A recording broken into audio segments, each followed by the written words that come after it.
lady who got the Nobel Peace Prize for war is now telling everybody, she's the opposition leader in Venezuela, now telling Venezuelans to betray their country, to put their arms down and betray their country. So do not fight. So this is the situation. What do we do? What can I say?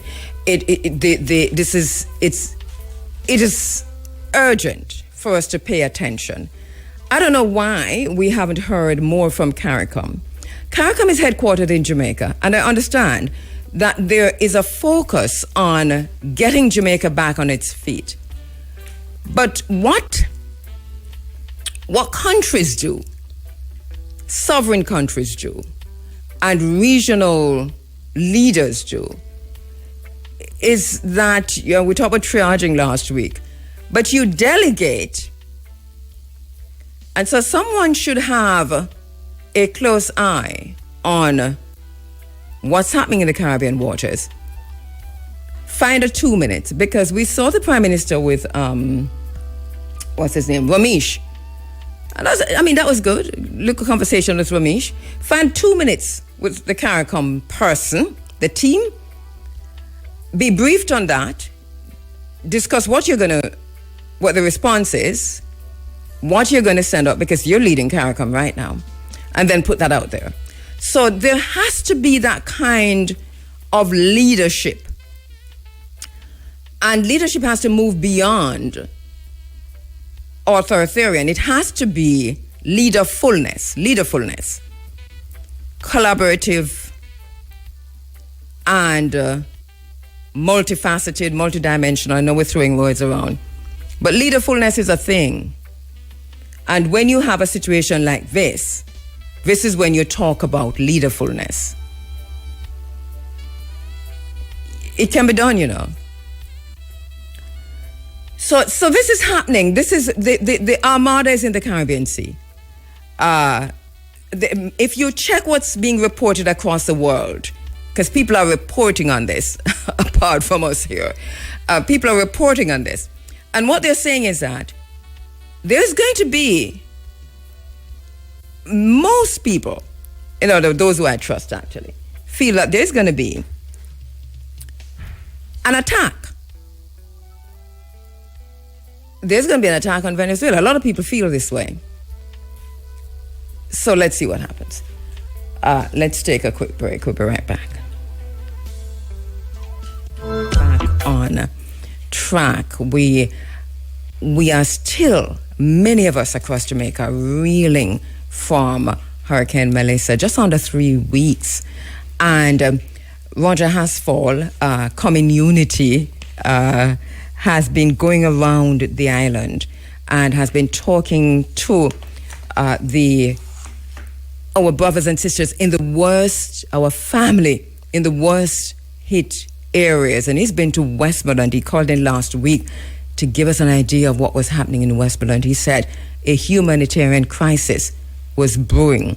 Now, we have Roger online because I know he went to Bethel Town and we listened to that community, which we intended to play this morning but wasn't able to. But he's going to tell us a little bit about what he's seeing across the island and where things stand now. Roger, morning. All right. Happy marriage. Roger, so join me today. No, I'm not hearing Roger. Where is he? Okay, let me try this again. Oh, he's on WhatsApp? Okay. Hey, Raj, morning. All right. So, cool. All right, so I'm hearing you, Raj, but you're not coming through, so I'm hearing you. Yes. Yeah, good morning, Kabul. Good morning, listeners. Roger, thank you so much for joining us. I mean, when you called last week, we could hear the pain in your voice because you were literally in the midst of what was unfolding, some of which you couldn't even speak about on air. That was, right. Where were you exactly last week? I was in Westmoreland, particularly I stopped in Bethel Town and environs. So the districts, the adjoining districts that would have been in Bethel Town. Bethel Town is a very large town, very large, and then we went into like, the places that a lot of visits were not made. And, it was very, very bad in terms of, people, we know that when we went into some of these districts, so the first time they were seeing anything in regards to aid, and we just had, the bare minimum in terms of what me and my foundation, Good Over Evil, we managed to put together. Yes. And these are the first time people were seeing anything. Yes. And it was that bad. I remember I was there, and a helicopter came. And when the helicopter came at the school, the Betheltown school, hundreds and hundreds of persons gathered on the school compound, and maybe just a few dozen who collected aid. And a lot of persons left disappointed. And one of the things that was quite kind of disappointing was persons coming to me telling me that anyone who collected aid, they had to have ID. And the complaint was that when Melissa came, she didn't ask if anybody had an ID or not. She just came and wiped out. I have seen a response to that from the government, which is to say that no IDs are required. But you yourself, as a journalist on the ground and someone who had gone also in the name of your foundation, which would distribute aid to persons in need, you had people there telling you on the ground that they were required to produce ID. Yes. And it based on what I saw, it was true. And it was kind of disappointing for a lot of the persons. Just that most of these persons, they have pride, and they're just not gonna make a big stink about how. So let me just get that right, Roger. You witnessed that yourself? Yes, I was there. I saw it for myself. Right. So I hope that has been sorted, because I saw the response that no ID required, but people were asking for IDs. Tell me about the areas that you've been to.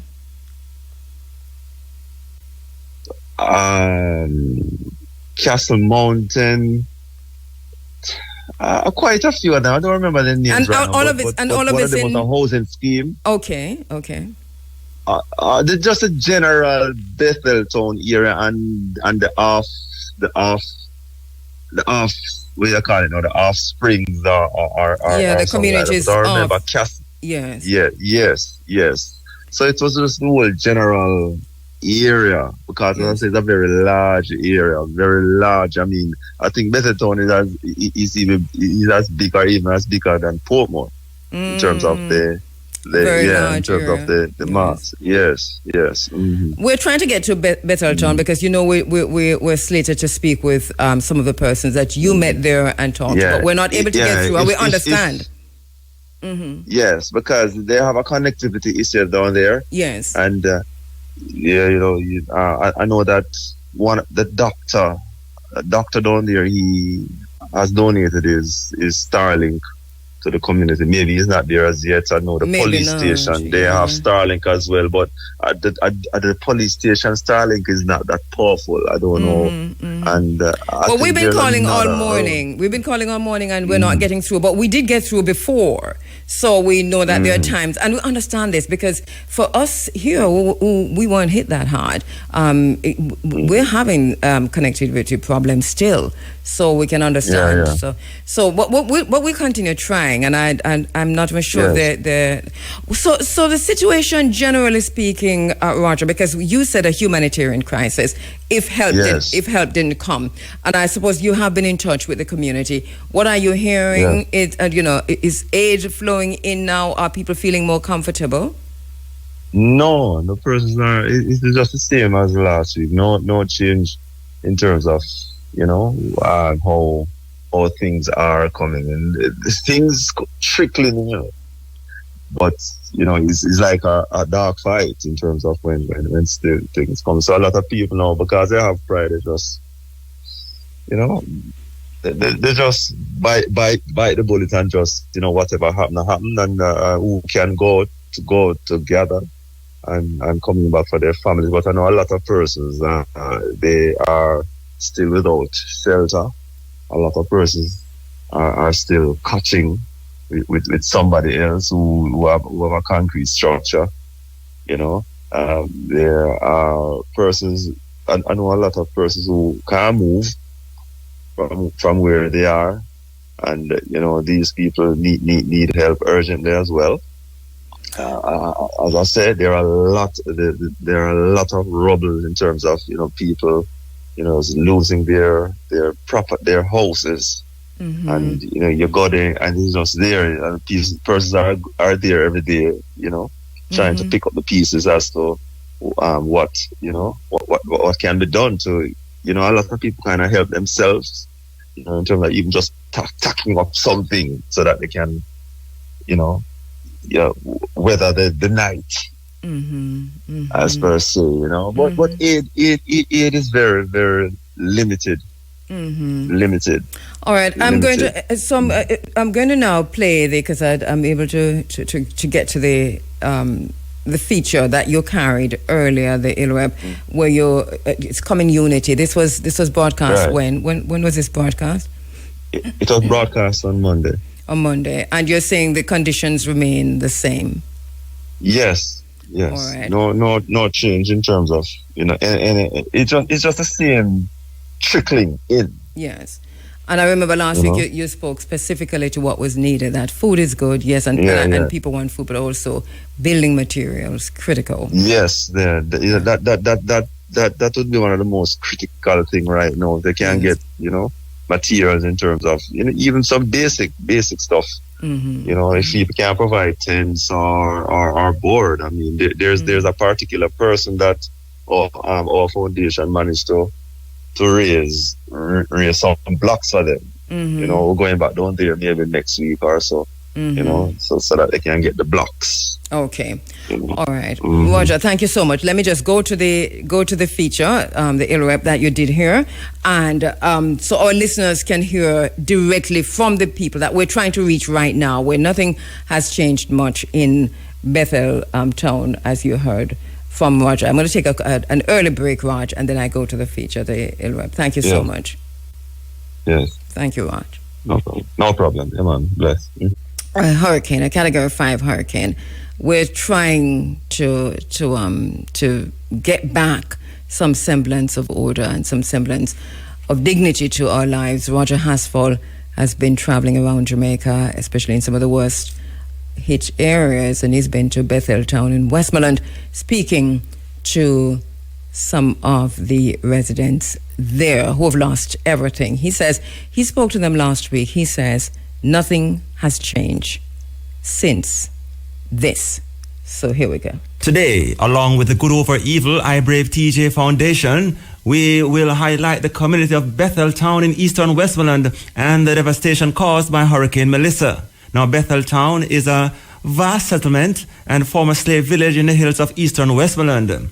It was the site of the political riots back in 1938.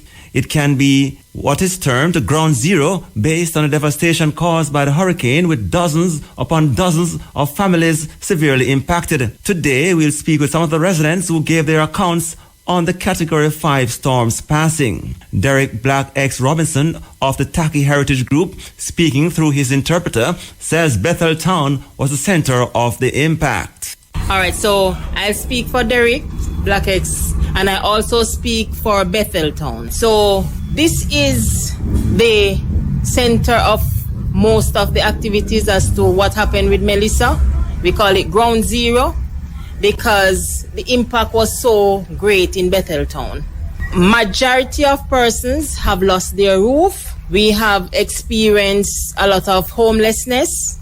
We are experiencing a lack of supplies, hardware supplies. We are experiencing food supplies, lack of food supplies, etc. Financially, the community needs assistance, and therefore we are imploring persons who can give us those grants and any form of assistance. They can always contact us. We are also available to assist any organization that is willing to give to the people through the Taki Heritage Group, yes, that's the group in which we function.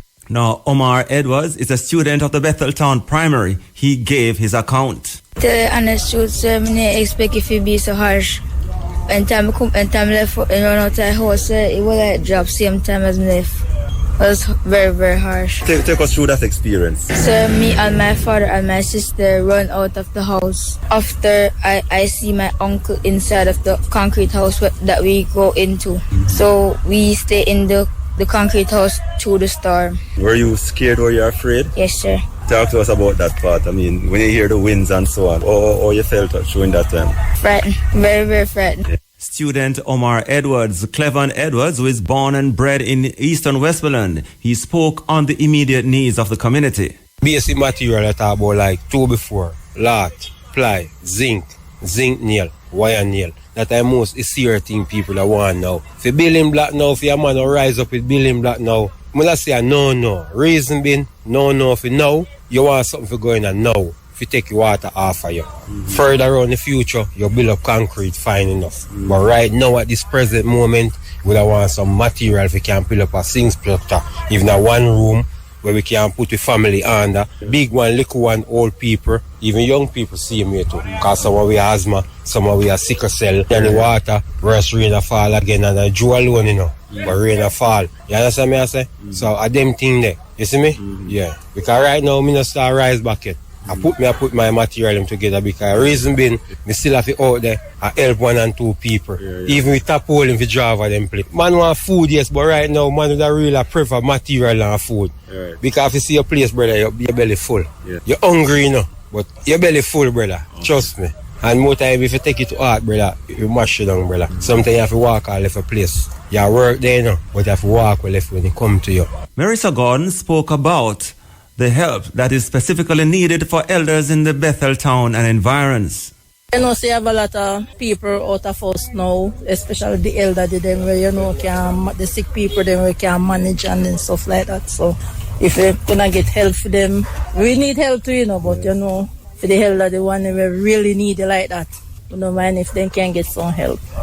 Although we're looking help for ourselves. Well, help coming in, but sometimes we don't really know because we live down the road. So sometimes when they help us, we're not here no. and first we get something. So you know, say we come out and go up at the school a while ago. We used to help. They come up there, so we say, I will walk out and see if we get here.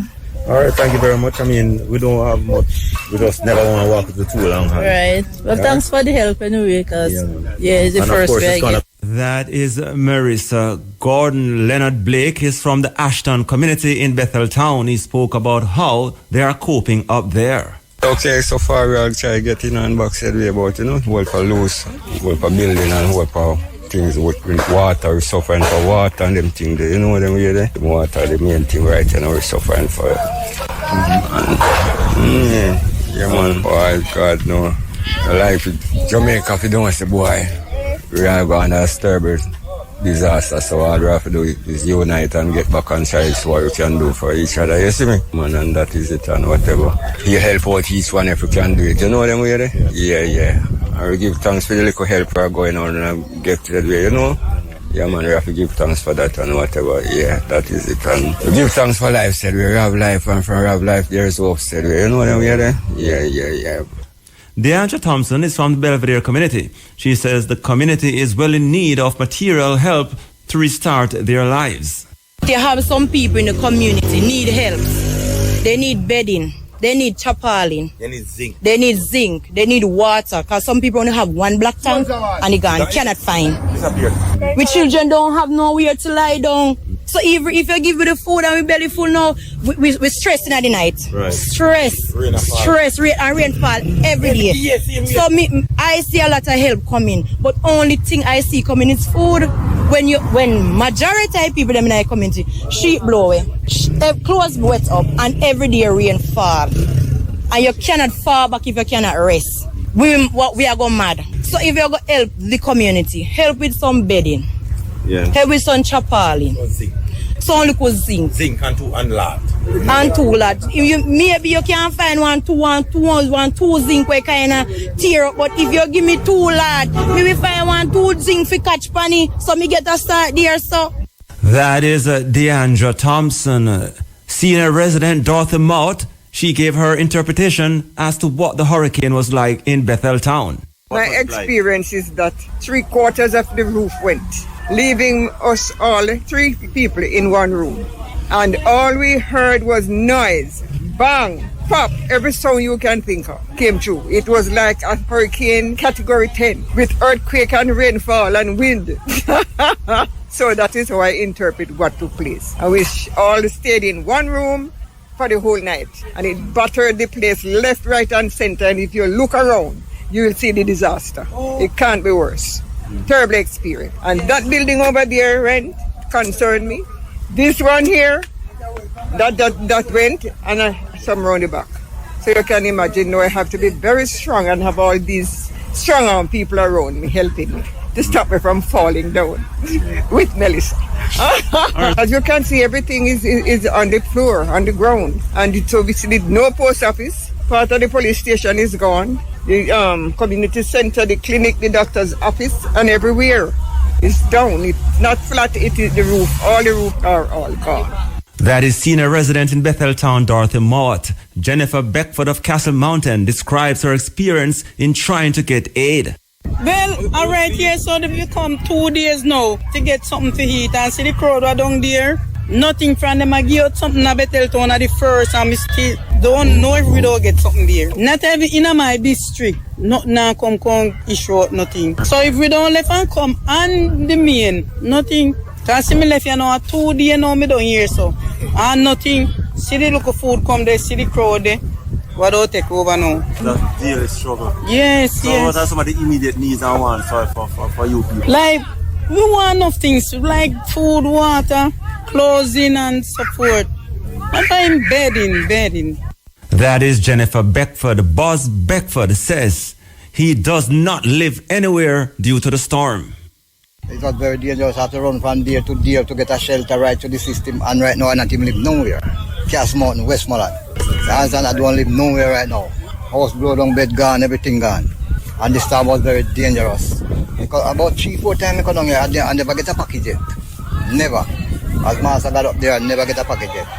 It's very rough. Right now we did it for morning, we drink like a black tea and not even eat again. Thank you, darling. You understand? That's how it goes, you know, man. Everybody destruction system. So the system goes. So I try to get anything down here so right now. Because I have bed to sleep on. I catch a people place, you know. Catch a people place because this time never easy at all. Tear up the roofs, you just left one little place there, you just turn up and then about 5-9 of it turn up in one little space there. May I tell you, you run like a nut man. Right now all my foot them I say whole of them cut up. Or me run the night and them here there.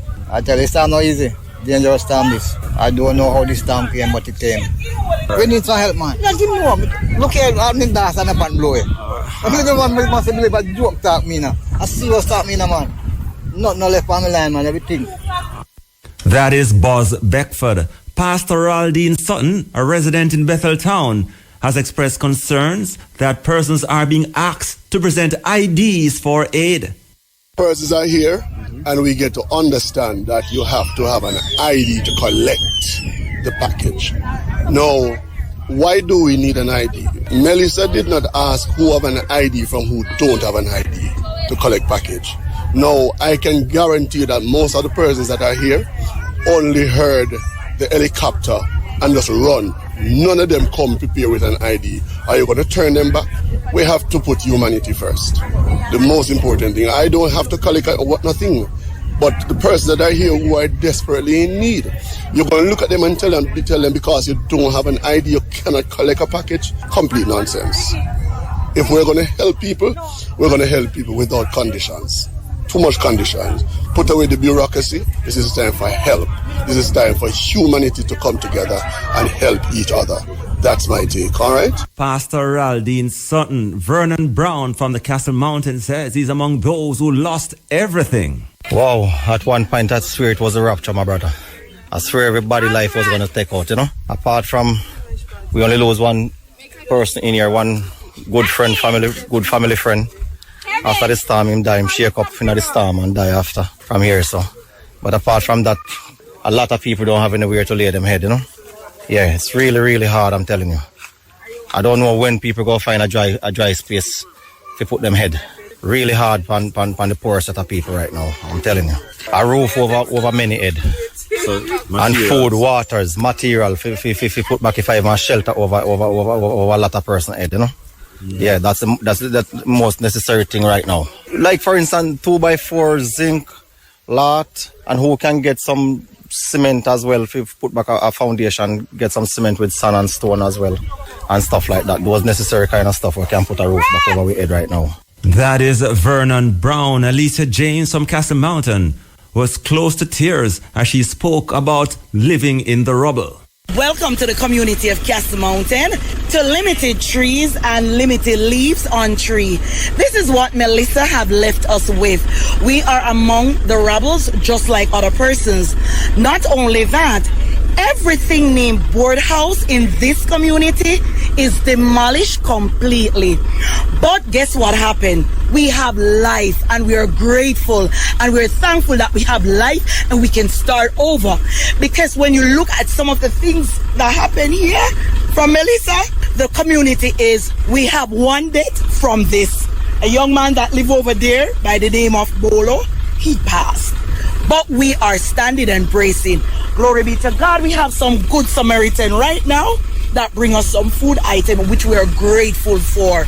So when you go back out there, remember Castle Mountain. We are in dire need because everything near board house is flat.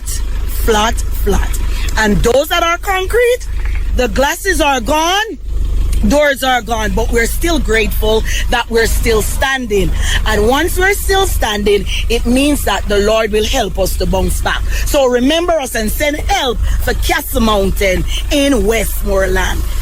That is Alicia James, and we close out with Black X of the Taki Heritage Group, who spoke on the vision for Bethel Town arising out of Hurricane Melissa. Yes, so the vision for Bethel Town is for us to create a city to some form of development. Bethel Town has always been crying for development. All right, thank you so much, Roger HASFAL, for that. Just spoke to Roger, you heard him before this, and he says nothing has changed. The situation remains the same. Just a quick reminder that the IRFM 11 Cocoa Relief Drive is underway, and we're appealing to you to give generously to people in affected area. They need urgently fresh drinking water, rice, flour, sugar, non-perishable food, tarpaulin, solar lights, battery or solar-powered radios. Personal hygiene products are also welcome. Drop your donation at IRFM right here at Coconut Grove in St. Anne or 1B Courtney Walsh Drive in Kingston. We will get your donation to those who need it. A small donation from you will make a big impact on somebody's life. The IRFM 11 Cocoa Relief Drive. Let's get Jamaica back on its feet quickly and make things irie still. Just a note, we do not need any more clothes. No more clothes. All right, so we've got enough clothes. Thank you so much. Thank you so much. Fresh drinking water, rice, flour, sugar. Minister of Agriculture and Fisheries, Floyd Green. Minister Green, we're not getting you. Your phone is ringing to voicemail. The preliminary assessments show that Hurricane Melissa caused about 29.5 billion in damage to Jamaica's agriculture sector.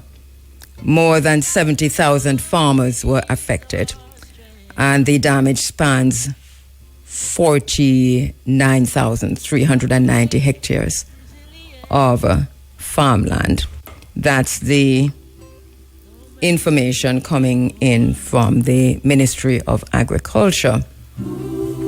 Of course, you recall the hurricane made landfall on October 28 as a Category 5 system with winds exceeding 260 kilometers per hour.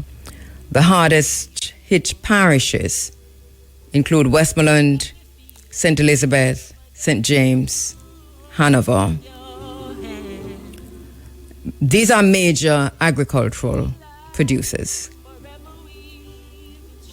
What has happened to the recent gains in agriculture in Jamaica is a question. Before the storm, the sector was on target, we are told by the ministry, to exceed its 2022 crop production, and that this is now seriously threatened, this progress. So there are detailed crop losses, vegetable lines, banana and plantain, fruit trees, tuber crops, yam, cassava, etc., coffee, 40% of trees damaged, 40 to 45% production loss, estimated 800 million Jamaican dollars in damage to the coffee industry. Regulated crops, including ginger and turmeric, large damage to their livestock and fishery, losses in that sector.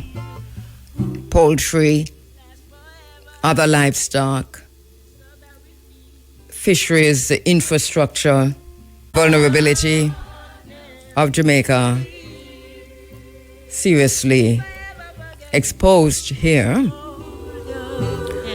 We're standing by to speak with Minister Floyd Green. We're not getting him on the line.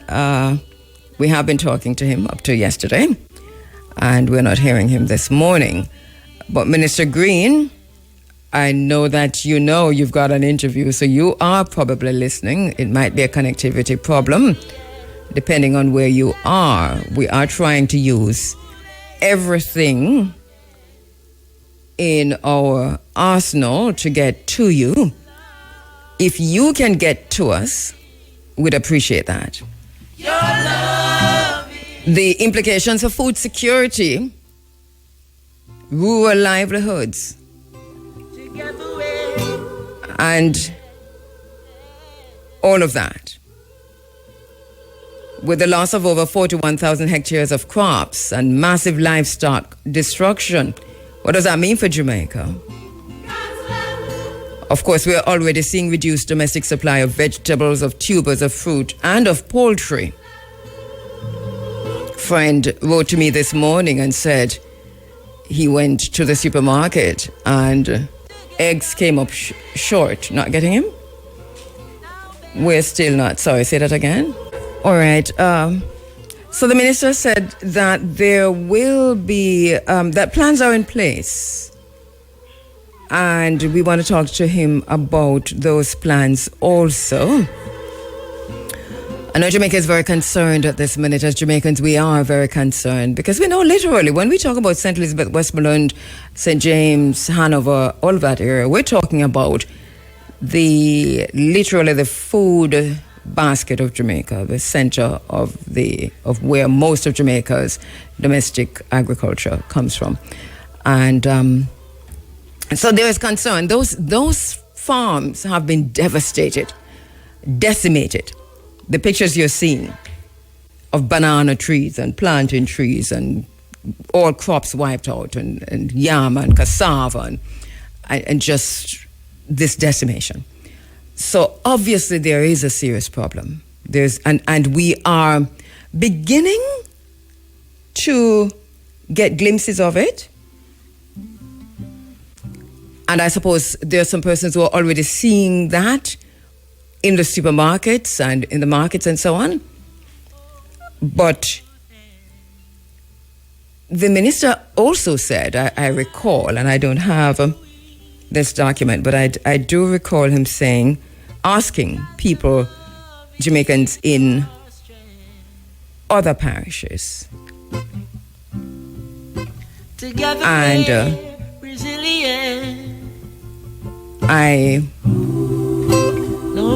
I'm not quite sure what the answer is to that. For food security. Food security is a bedrock of this program. But we're talking about food security and now food safety. Food security and safety, because we're hearing also that the Minister of Health has warned the Minister of Health is warning Jamaicans to be careful about how you're storing food, and also I heard a discussion about the possibility of a case or two of leptospirosis. So this is critical now when you get a drinking water, when you get a food that you're storing. So we're also talking about food safety, but we're speaking seriously, well, about both. But food security is challenged right now with what could result in a trigger in increased food imports and the rising food prices with greater pressure on household budgets. A major setback, of course, to Jamaica's agriculture recovery. So when we think about culture, the people, the culture of the people, there's something else that we have to think about and to focus on, which is the agriculture. Where you are, start planting crops that can come quick. Plant your callaloo immediately, your cabbage, etc. You know, quick cash crops. Because the food basket is devastated. The rural farmers, how are you managing? I'm not quite sure what is in place for farmers. It's something we wanted to talk to the minister about. He said that 70,000 plus farmers were affected in the rural communities. We have St. Elizabeth, Westmoreland, St. James, Hanover, that they are experiencing immediate income shocks, and wanted to talk to him a little bit about that, about what is in place. Many small farmers are operating without savings. You know, they used to have a bank named the PC Bank. I don't know what that bank was. That bank for loan? What was that bank for again? It wasn't a farmer situation. I don't know what the insurance, crop insurance. I remember when Bobby Montague was agriculture minister, he talked a lot about insuring animals and crops and so on. So I'm not quite sure if that was in place. What are the financial buffers that are being put in place for small farmers? Such a large swathe of Jamaica are small farmers everywhere. And even if you're not in the badly hit areas, the winds were strong enough in the farming communities to have devastated everything. I can tell you that all my lemon tree fall down. You should see my husband in the morning after I push back the lemon tree and I catch it with all kind of something. It catch back too. But, you know, all the bananas, all the plantains, you know, every tree where could have fallen, the strongest trees in my yard were the mango trees. But everything else, the moringa, you know, the June plum, soursop, I mean, everything just blew down. Not to mention the banana and the plantains. No man can. And we're talking about areas that were hit, but not badly. But the wind was so hard, the breeze so heavy that we lost plants, much less the small farmers just across Jamaica. So the conversation on small farmers in the worst hit areas, yes, we must have that, and we must ensure that we are cushioning that fall. But in the areas that are not so badly hit, there are farmers also who have suffered devastating losses. This is a reality of the situation. And then the severe strain on livestock and poultry. We saw Damien Crawford posting on social media just the carnage, the death of livestock, and we've seen others talking about this poultry. Just generally speaking, over half of the island's laying hens, we are told. There's a disruption in egg production, and this disruption could go on for months and months and months. Poultry shortage, of course, that I hear people already saying that they're seeing an increase in the cost of chicken, and you know. But here we are, the damage across 148 fishing beaches and just 2.74 billion in losses. across Jamaica's fishing beaches. And this signals that the fish supply, which is a key source of nutrition and a livelihood here in Jamaica, that this will dip significantly. And we haven't even begun to look at the beaches. The coastal microeconomy is reliant on daily fishing income. These are going to feel immediate hardship. We've been looking at some of the fishing beaches, and the devastation there is one thing. And and just as an aside, some of the beaches are there's a disaster capitalism going on, where there's a grab on the beaches, people are locked out of some, and all of that. It's a whole other conversation that we're going to have. There's just so much to talk about coming out of this, because we have to be mindful of disaster capitalism. Let me take a quick break and come back. I have the answers, but I am raising the questions just the same and giving you as much information as I have. Minister Green, this morning when I announced what I've stopped doing on this program, right? And I laughed when I did it, because I totally forgot that I shouldn't have done that. So that I stopped doing at 6 o'clock announcing who's coming up on the program, especially when it's a politician. Because there's a system, a well-oiled system in place here in Jamaica, that when I say earlier in the program at 6:30, who the upcoming guests are, that there are people who call those people and tell them not to come on.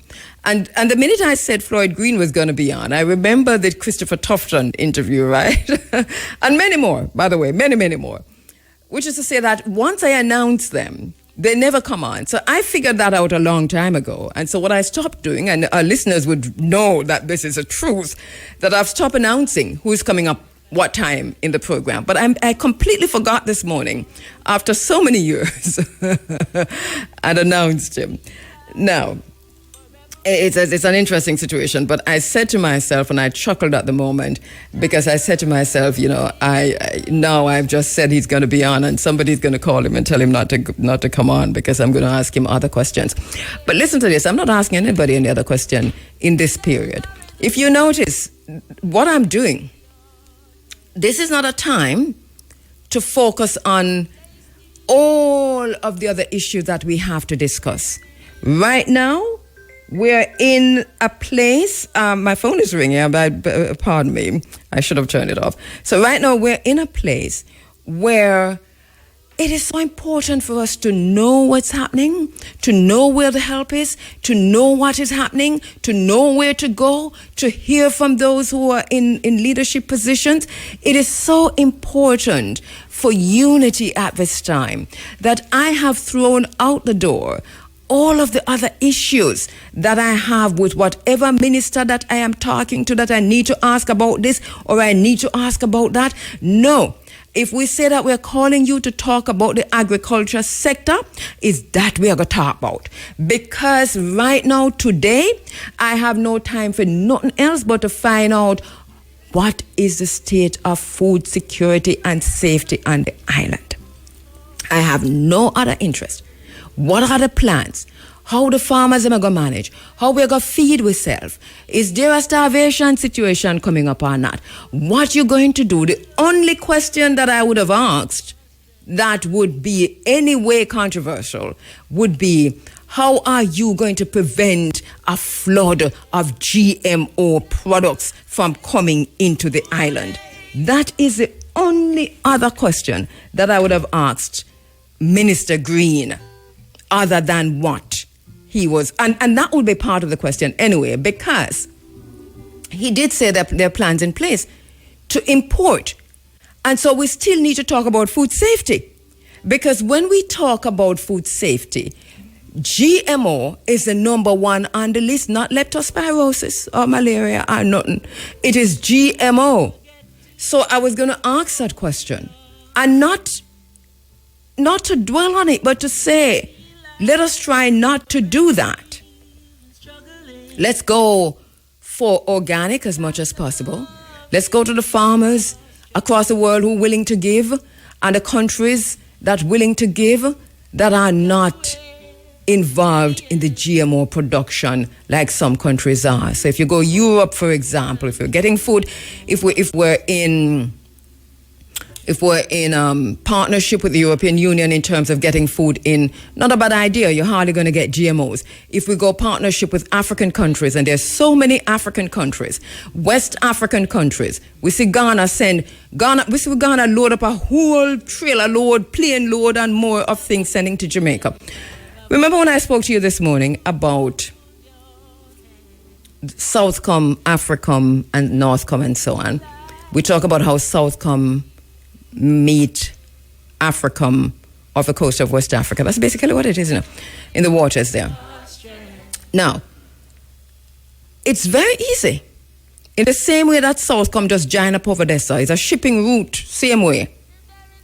Anything will come from the coast of West Africa will reach to us in short order. If a plane, it will get to us in 4 hours, and probably less. You know, if you want to go back around and go through the Strait of Gibraltar, that's your business. Follow the route of the USS Gerald Ford. All these massive warships that the US sent into the Caribbean waters. What if it was building material, food, not GMOs, relief material, hurricane relief help, and not weapons, nuclear power, guns, and God knows what else. What if all of those, this armada, just parking in the Caribbean to help Jamaica, Cuba, and Haiti? We had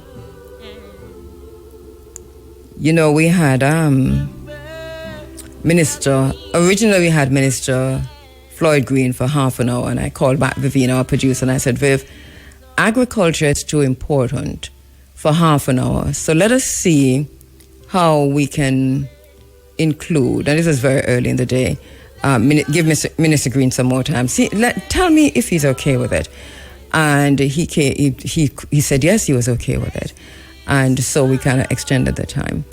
And here we are now, no Minister Green. But then, I'm not going to say that he was told not to come on. I'm going to say he's in a place where there's no connectivity. An increased risk of food inflation is something else that we wanted to talk about, but we hear some warning against that. We probably need a geologist and so on to help us look at the ecological and soil impacts, because we're watching and seeing what's happening across Jamaica, and boy, that is devastating. One of the things I notice a lot of people are talking about, right, is climate change. That climate change caused the hurricane. Well, I call BS on that. You know, I am not going to... Listen, when we were in high school, they were killing us about the ozone layer, right? Remember them said the sun, there's a hole in the ozone layer and the well we're frightened. I mean, I was in Red Cross. I was in Key Club. I joined every club. Student Union, Girl Guide, Red Cross, March and all, the whole shebang. And they were telling us about this hole in the ozone layer, and they're not saying that anymore. But they've said a lot of things over time. But I like to say something. I like to say something like Bedwood. I put up my hand, I have something to say. Which is to say that we are witnessing on our watch wanton construction on this island. And we are seeing, and we march against it and talk against it and cry against it and tear it, we hear against it. We're seeing construction that includes the sale of our rivers, our seafront, our oceans, our beaches, our mountain streams. But it doesn't end there. If I sell and them it's still there's where they were meant to be. That's not bad or not bad. But I'm seeing something I've never seen in my entire life. We're seeing a wanton, is a careless, selfish, narcissistic, sociopathic, Machiavellian way of construction, which are coming in and you buy the land and you get the massive swathes of land, and you want the land with the rivers, and you want the land in the watershed areas, and you get them, and then you change the rivers, the courses of the river, and you block off the beaches. So there's so many rivers that their courses have totally been changed. The river course changed, the part of the river changed. And we're not talking about no little stream, you know. We're talking massive rivers that when rain fall and you hear it, you're afraid of it. The river that thunders. That's why them call it the roaring river. Because when rain fall and that the river come down, when that the river they are tumble down, all when you are driving in your car, in your SUV, and you're high up on the ground and your window them wind up and the air conditioner say, one, you still hear the river that roars. Now they have changed the course of the roaring river. They have changed the course of the roaring river. They have changed the course of many other rivers. And what have they done? They're building, construction, concrete, entire cities are going up. And the consequences, we don't talk about the consequences of chopping down the mountains, of deforestation, of changing the river courses. We don't talk about the consequences of that at all. Of blocking off drains. We do not. No. We're going to COP 30, COP 20, 21, 22, 23, 24, 25, 26, 27, 30. And now we're in Brazil with a begging bowl, talking about climate change. Climate change is a con. It's a con. What they're telling us is a con. Because until and unless you put back every river which it is supposed to today, and we see a different thing or the same thing, then you can talk to me about climate change. But right now, don't talk to none of me. You see, I cannot get into the climate change conversation, you know. I cannot, because I know it's a money-making, neoliberal con. I cannot get it. I've said this many times here. I do not subscribe to this conversation on climate change. I do not. I will not. Until you stop mining out the sea, mining out the cockpit country, drilling down into the sea, mining out the wall of the Caribbean, then you can tell me about climate change. Climate change, my foot. You are destroying the earth and you're telling us that it is climate change. It's not climate change. You move the river. And the river have to find somewhere to go. No climate, no change. At the same climate when me up in grew up. As a matter of fact, when I was young, we used to have, you know, heavy rains, same way like these. And the river, all of the river then go which are then supposed to go. And if they even broke down something, we build it up back to more man and we're good again. The river the same place which are supposed to do.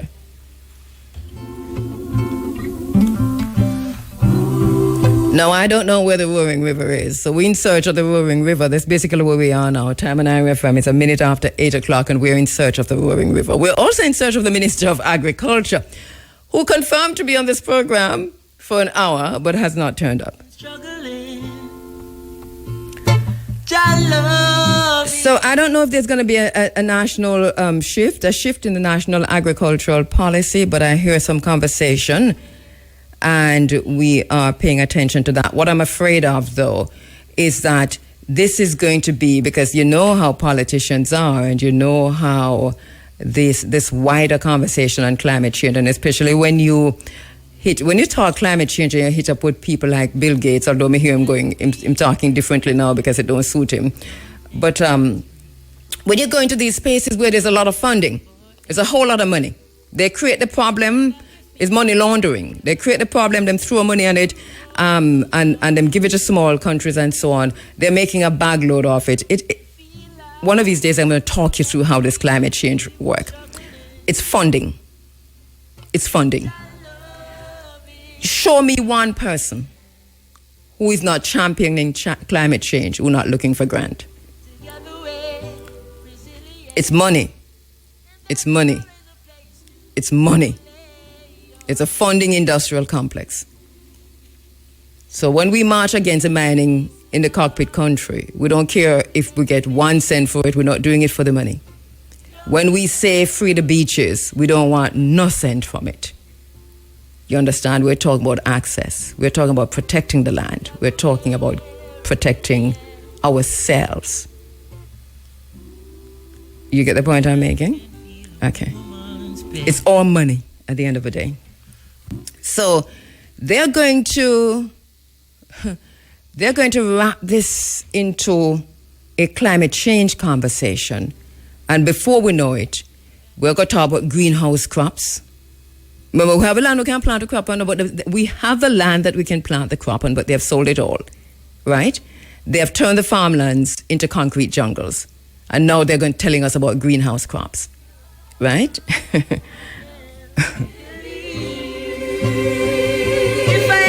They have sold the rivers, and now they're telling us about GMOs. They want to teach us another way to plant the same thing that we've been planting for years. So the farmers have lost so much. What are we about to tell the farmers who have lost so much? What are we going to tell them? Because right now, the immediate need is survival of the farmer and his family. You understand? And her family. So what is a plan? What is a plan? What is a plan for agriculture in Jamaica? Are we going to flood Jamaica with GMOs? And if we flood Jamaica and GMOs, will we tell the people that these are GMOs? Will we label them at least so that we have a choice? What are we about to bring into the island? That's what it is. Disaster capitalism is about to rear its head. Do not sell your land. Do not sell your land. Stand up against GMOs. But are we going to stand up against GMOs when we're hungry? Because if cornmeal come and it's cornmeal come, and we know cornmeal has been GMO from, one of the first things that went GMO was corn. That's from the 80s. That's GMO. My phone is ringing. Please do not call me when I'm on air. Please text me.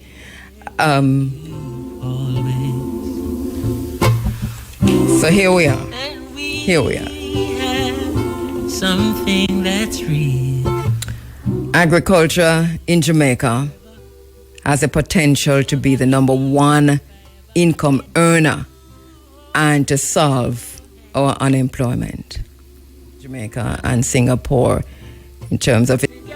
And I remember now, I just asked, may I ask, for those of us in the areas where there are so many unused crown lands, and you're saying to us plant, but we not really have no where for plant, what about the unused crown lands? Are you going to make them available, or we should have just go on? Because this is urgent, you know.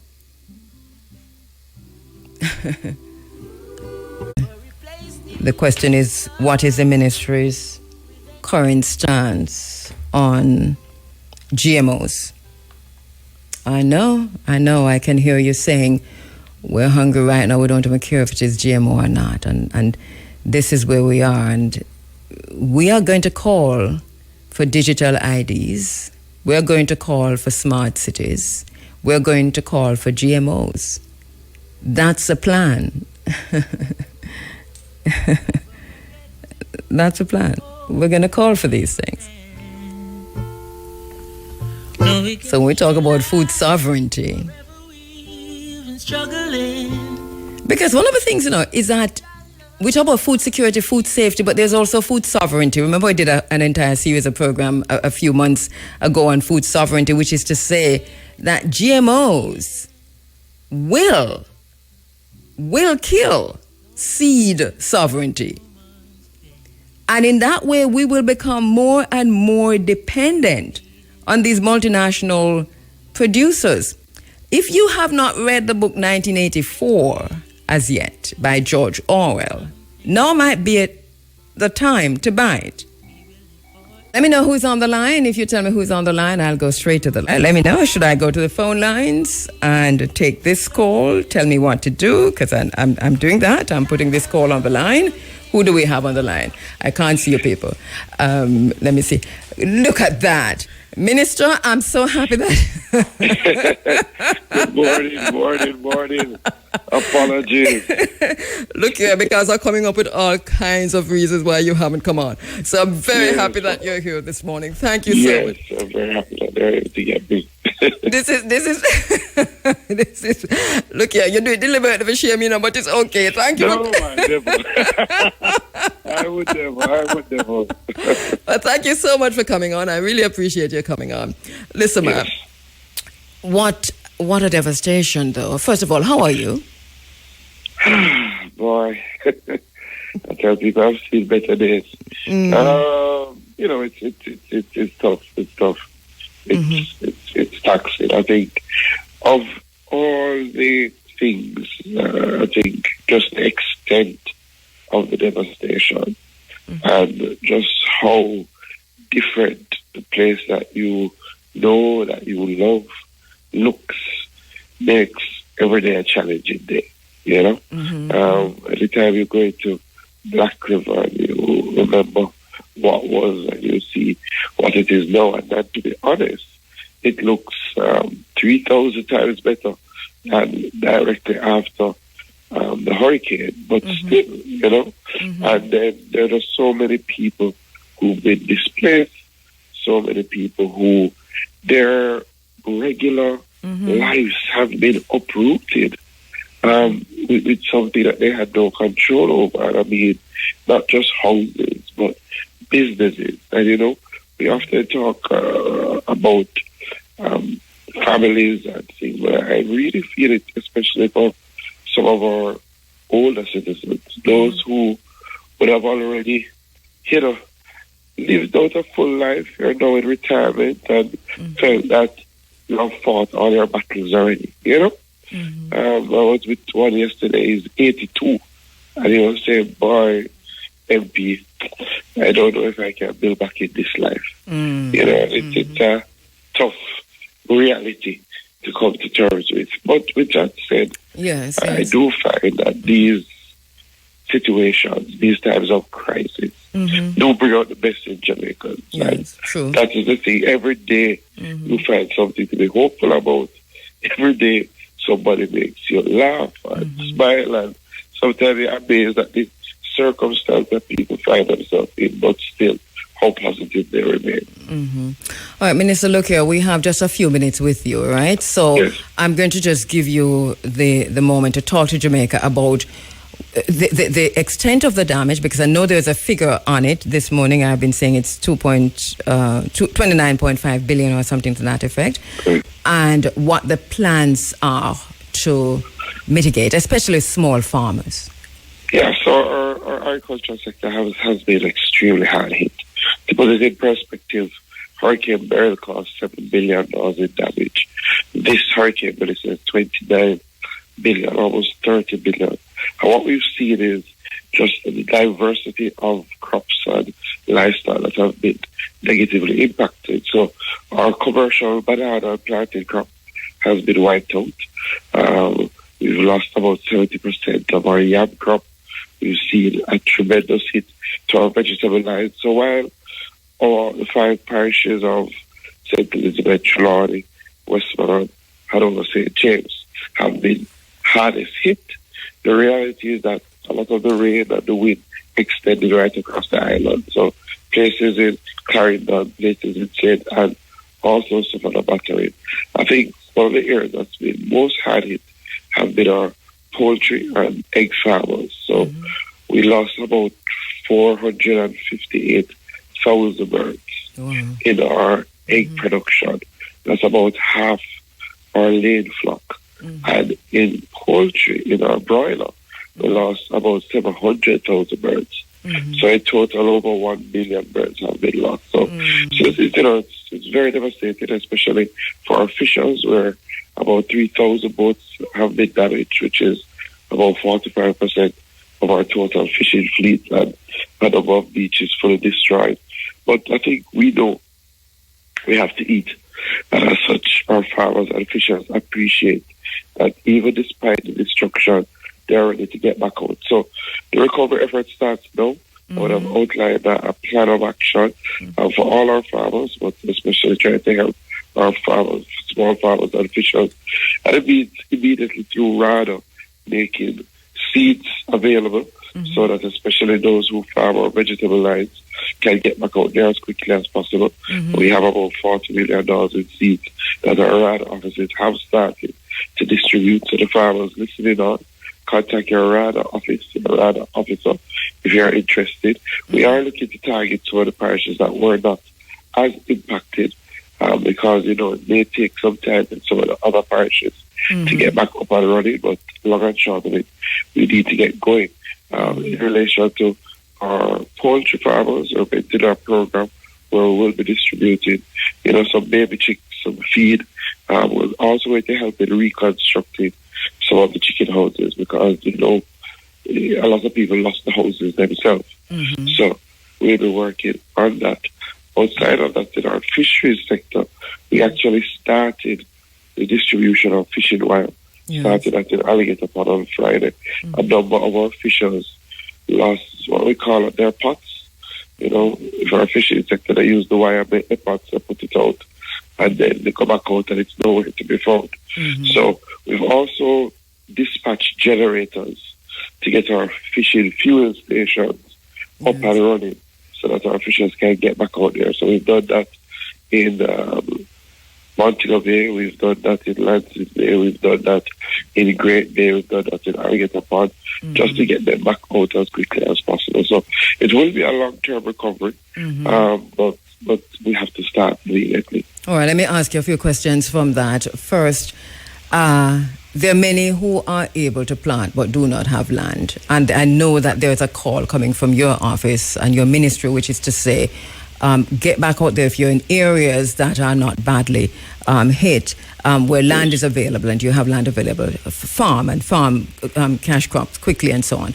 But what about crown lands? Will crown lands be made available for farming in areas that haven't been badly damaged?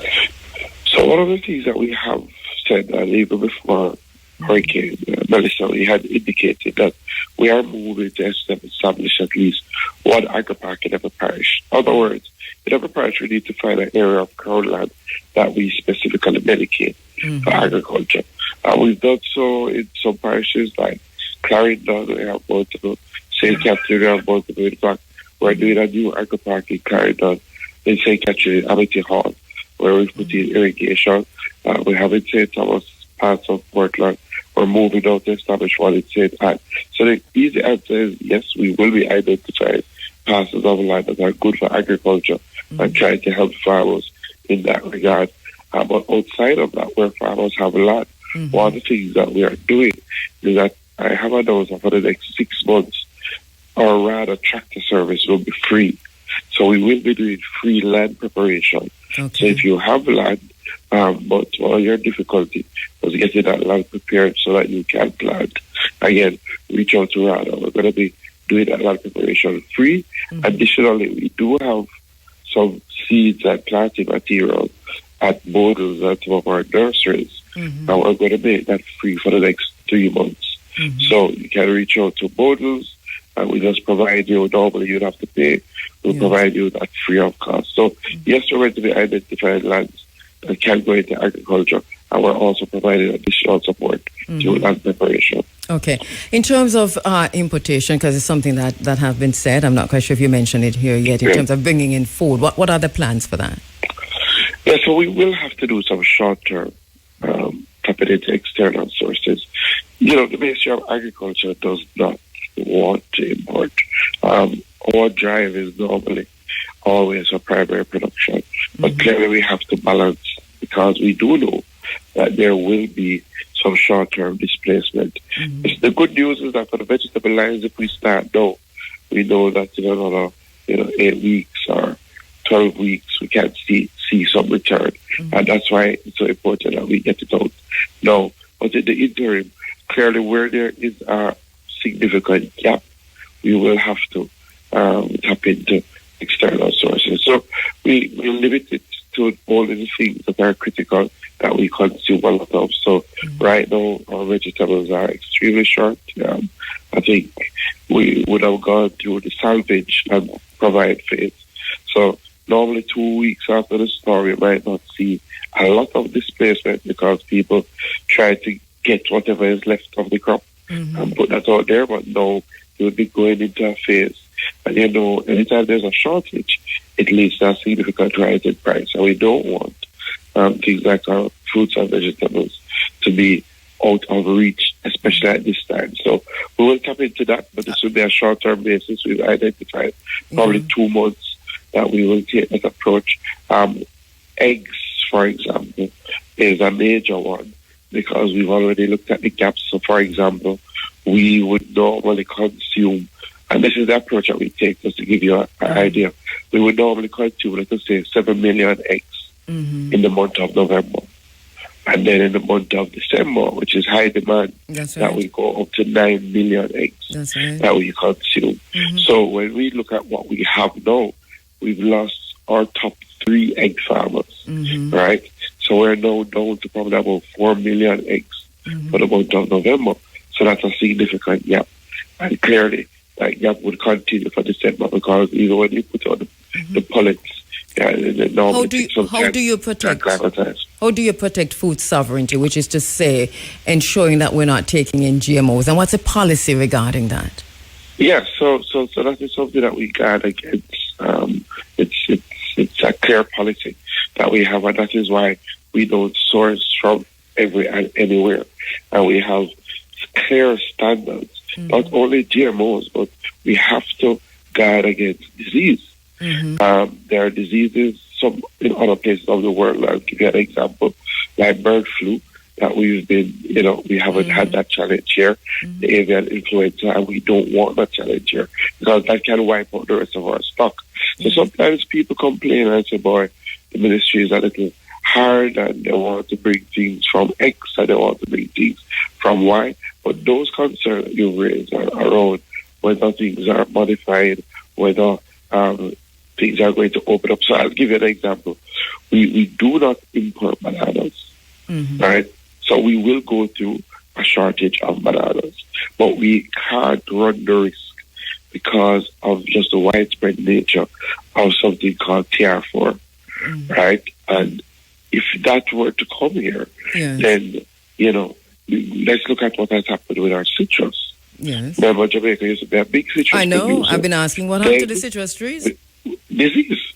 Disease. So when you look and you see these oranges that have turned black, right, is largely because of citrus greening disease. And that wiped out more than almost our entire orange citrus industry. Now we're really on the rebound, but it will take some time. So, I think Jamaicans can rest assured that it's not a free-for-all. It's not that we're just going to open up and say, come. People still have to go through. We have our Clark Quarantine, our veterinary services division, and they are very good at looking to see identified sources, ensuring that they align with what we produce and the way we produce it so that we don't have those challenges. But what was the policy on GMOs? So, again, we do not look to import GMO food. I think we've said that time and time again. It's not something that we do. Just as you haven't heard a program here of anything we don't do in our agricultural sector. Yes, we don't look to import it. Okay. Right? So you haven't heard a program here of us trying to get into GMO food. Right? That hasn't been the case. I don't think it's something that Jamaicans, all of us, guard against. So that is not, we're not going to import anything that we don't produce in the fashion that we produce it. And in terms of the small farmers, because I know there must be an immediate need in terms of just income. Is there something? Yes. Is there something on the table for that? And is a PC bank part of that whole thing? I'm not sure why I'm thinking the PC bank, but it's been coming up in my mind. Yeah, so I'm looking to have some discussions with the PC bank, also with DBJ. Now, DBJ does target our bigger farmers, our medium to large farmers, but the PC bank you are right, used to be very, very critical in engaging the smaller farmers around relief and around coming up with, sort of financing options for them, right? The reality is that, they went through a lot of challenges about a decade ago, or a little bit more than that, right? Which caused, a lot of issues with the bank and its management. Now they're on the rebound. So I met with them earlier last year to see where they are in terms of capital and what could be done. And I'm going to see if we can engage them again about providing some financing options for our farmers. Where do the farmers do now? They go to RADA or what? RADA is the answer now. And, I know, I think people, I have to express it. The extent of the devastation is significant. We won't be able to help all farmers at the same time. I think our farmers appreciate that, right? So if you know, for example, you are not ready to get back out there as yet, right? Hold on. Because what is important, as we've been discussing, is to see how we can get our production numbers up. We will definitely help more farmers than we've ever helped in Hurricane Beryl. We got up to about 90% of the farmers impacted, and we're trying to keep those same numbers, right? We've earmarked about 70,000 farmers that have been impacted, so we'll be looking to do as much of them as possible. So reach out to RADA. I know some of the RADA offices have been reaching out to some of the farmers, and some people have gone in. Same thing with our fishers. Reach out to the National Fisheries Authority. It will take us time to get through to everyone, but we'll start in the process. And finally, so reach out. And finally, Minister, you have just a minute. In terms of a food shortage, do you see a food shortage coming, and how concerned are we to be? I think the steps that we're taking now will avert that. There will be, while those systems get up and running, there will be a little discomfort in terms of, there will be some, as people are already seeing, some rises in prices, but I expect that will moderate over the next 2 weeks, and that people will have sufficient food for Christmas, and then by January, our local production should be in a space to start pulling back together in terms of start supplying, and then as we go forward for the rest of next year, we should get back to that stage. I know, we had a very quick recovery from Hurricane Beryl. I know this one is going to take a lot more, but I think our farmers and fishers are up to the task, and we will help them. I know you're very, very busy, but I'd like you to find some time where you can answer some questions of the farmers, and if you can make it in the studio, as busy as you are, I'd really appreciate that. Thank you. All right, no problem. Yeah. Thank you so much, and thank you for reaching out. Yes, all right. Okay, Minister Floyd Green there. All right, just remember, Hurricane Melissa has devastated the homes and lives of many of our brothers and sisters. We are appealing to you to give generously to the IRFM 11 Cocoa Relief Drive. People in the affected areas urgently need fresh drinking water, rice, flour, sugar, non-perishable food, tarpaulin, solar lights, battery, solar-powered radios. Personal hygiene products are also welcome. Drop off your donation at IRFM right here at Coconut Grove, St. Anne, or 1B Courtney Walsh Drive in Kingston. We'll get your donation to those who need it. A small donation from you will make a big difference and an impact on somebody's life. We do not need any more clothes. Remember that. IRFM 11 Cocoa Relief Drive, accepting water, flour, rice, non-perishable goods, and so on. All right, time on IRFM is 8:30.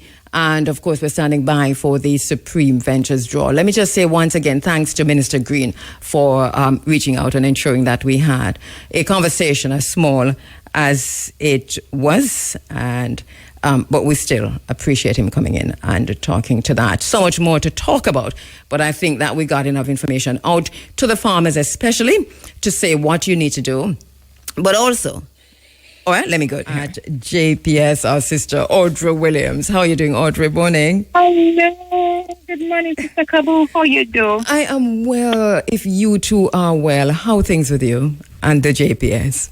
Well, we are pulling out all the stops, and and because we know that people are relying on us, we had a media briefing this week that just closed. Yes. And we have some updates and we have some specifics because I know people have been asking for some specifics as well. Yes. And to be honest, we didn't want to give any commitment that we were not going to see through or that we felt we couldn't maybe make it because Yes, I know you said that. Yeah, you did say that last week, and it is understood. Point well taken for false hopes and so on. So you have more specific. We do have some specifics because we see where we can do something. So let me start with the broad picture.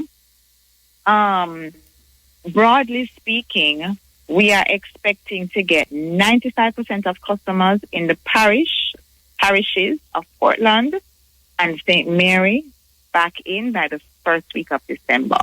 And when we say 95%, we really mean pretty much normalized, except for difficult pocket access issues, roads gone, etc. But where it is possible to do so, we're going to have about 95% of the customers in Portland and St. Mary in by the first week of December, which is roughly 2.5 weeks away from now. Okay. And I know that a lot has been done in St. Mary, also Port Maria, and also in Otrias. So that's good news. Yes. And I'm gonna come to St. Anne because I have some information for your garden parish. We also want to confirm overall that customers in St. Anne, Clarendon, and Manchester, 75% of those customers will be restored also by December 10. 75%. 75%. Now, we have some specifics for you as it relates to a few parishes. And if you will let me read the list. Go ahead.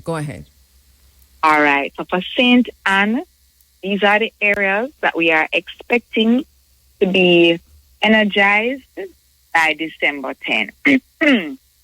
They are Alderton, Blackstonage, Claremont, Content Garden, Exchange, Cape 10, Gibraltar East, Golden Grove, Monigue, Ocherius, I know there are sections in, but all, Ocherius, Riverhead, St. Anne's Bay, Colgate, Deertown, Walker's Wood, and Bohemia.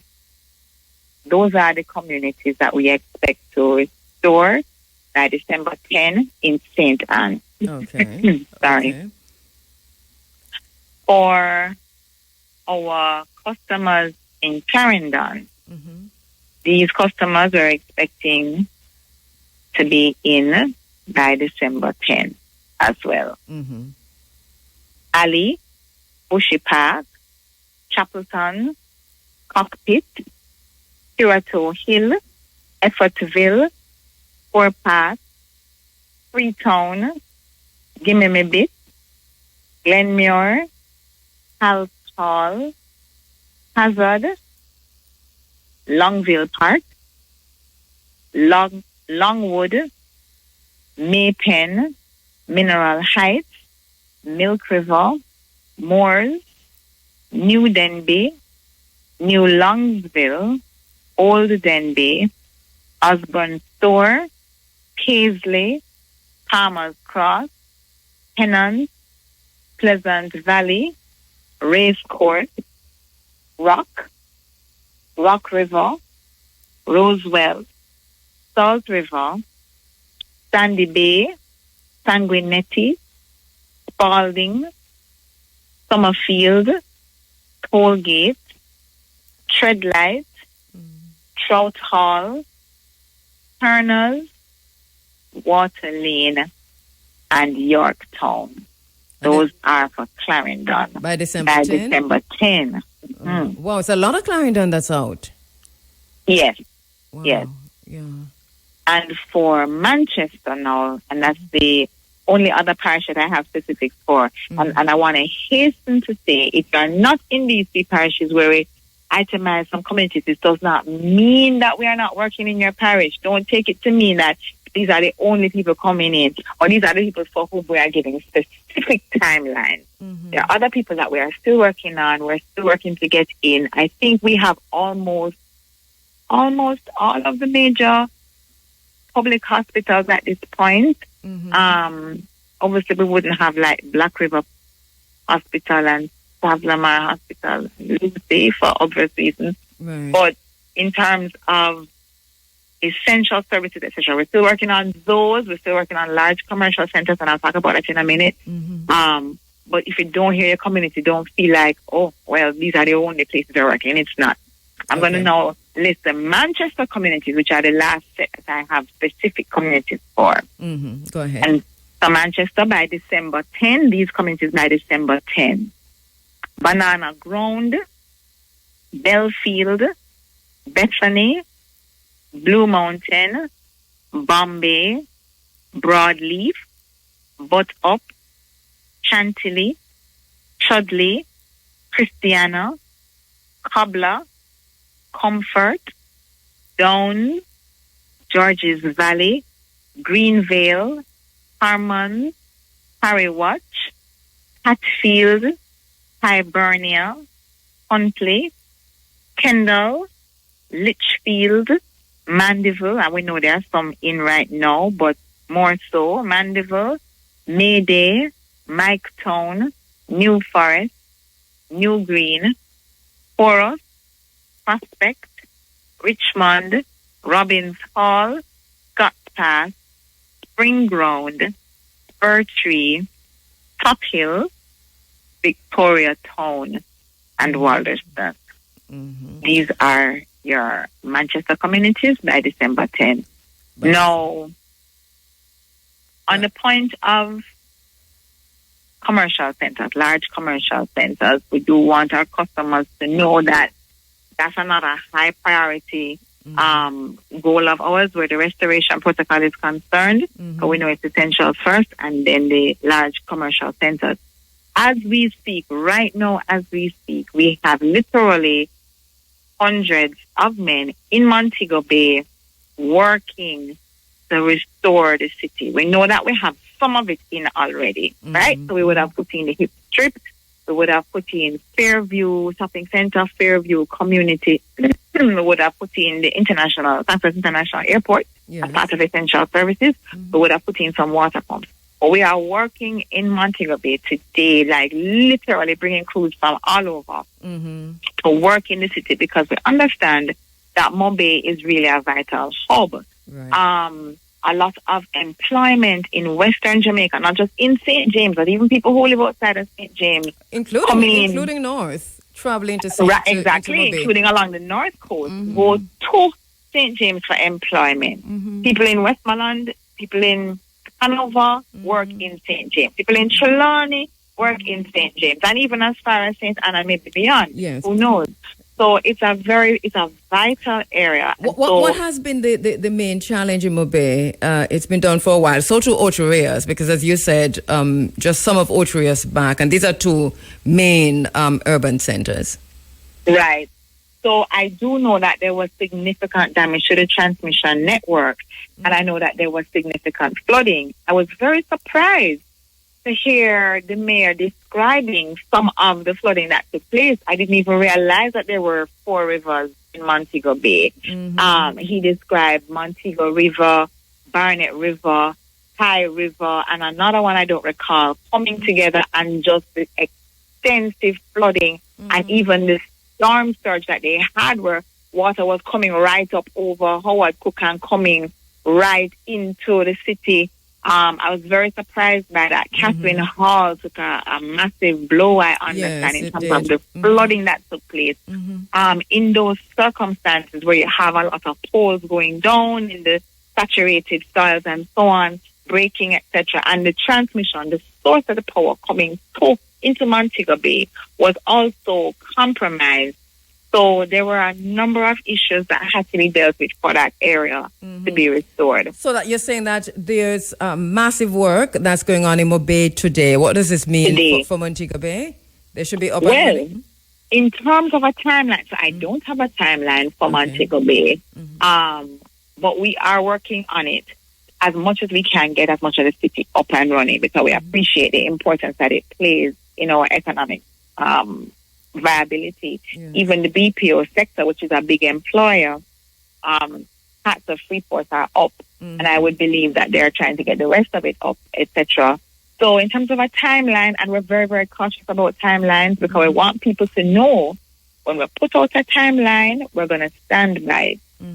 So we don't have one for the simple reason that we don't want to give a wrong timeline. We want you to know whatever timeline we give you, you can have confidence in. Yes. So I don't have a timeline for Montego Bay. All I can say is they are working to get as much of the city back in as is possible. If I do get one, I will most definitely share it. Yes. But we're working to get the city back up and running, because that's a vital, as the mayor also said, it's a vital city, not just to Jamaica, but even in the Caribbean. What do you have on Portland? For Portland, we have 95% expected to be up and running by the first week of December. 95%? By the first week of December, right. Okay, so restoration is ongoing in Portland, and we expect to have 95% of it up and running by that time. In terms of the harder hit areas, what's happening there? St. Elizabeth, Westmoreland, when you just talk about St. James, Hanover. Right. Westmoreland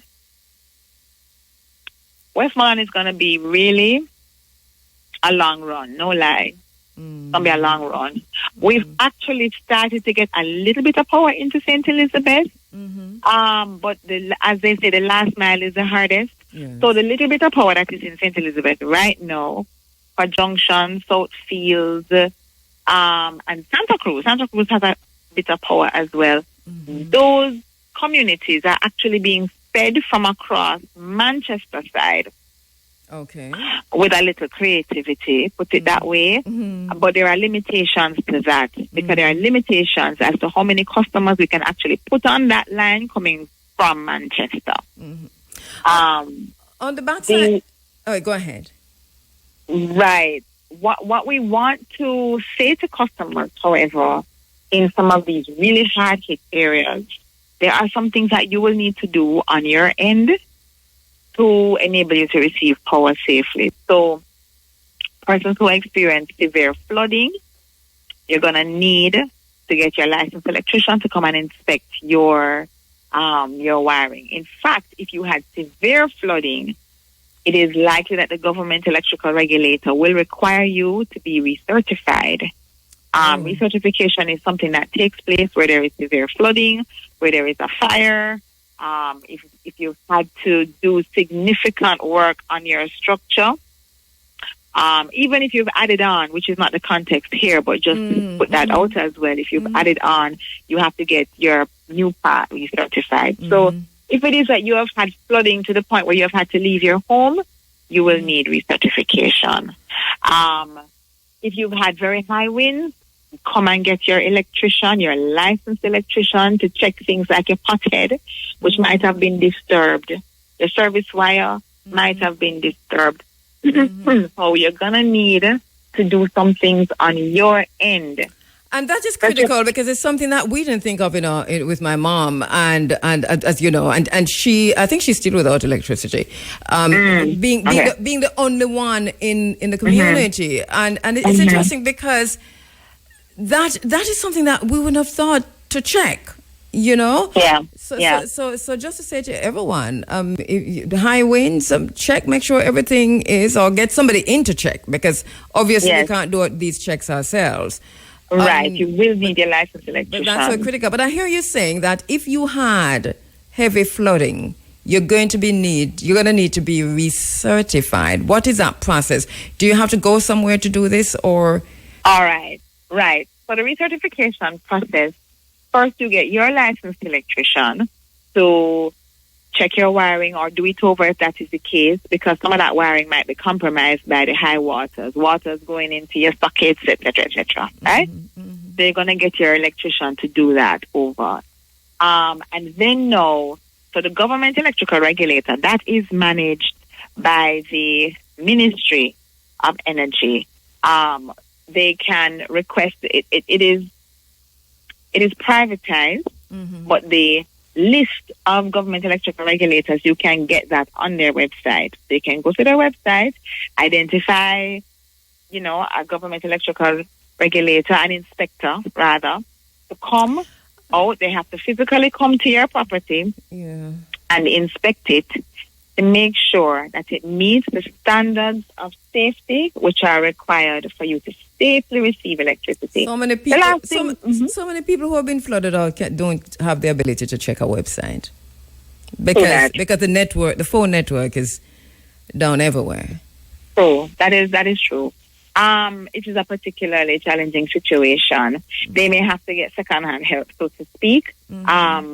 And that is something that maybe the ministry themselves, they can reach out to the ministry to coordinate, to assist them, because disaster of this scale is not normal time. So under normal times, you would go to the website, maybe check for an inspector to come and see your home, etc.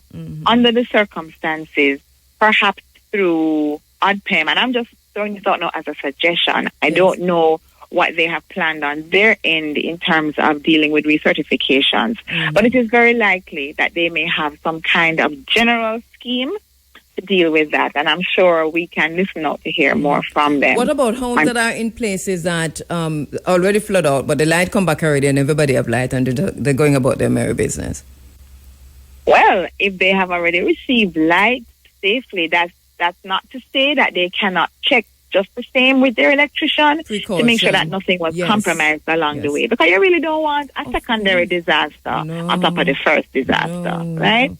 So even if you've got backlight, if you knew that you left your house in waist-high water, right, you do want to be checking. It takes a while to dry out fully. Things can get disturbed, waterlogged, damaged along the way, right? Mold, all kind of something can happen.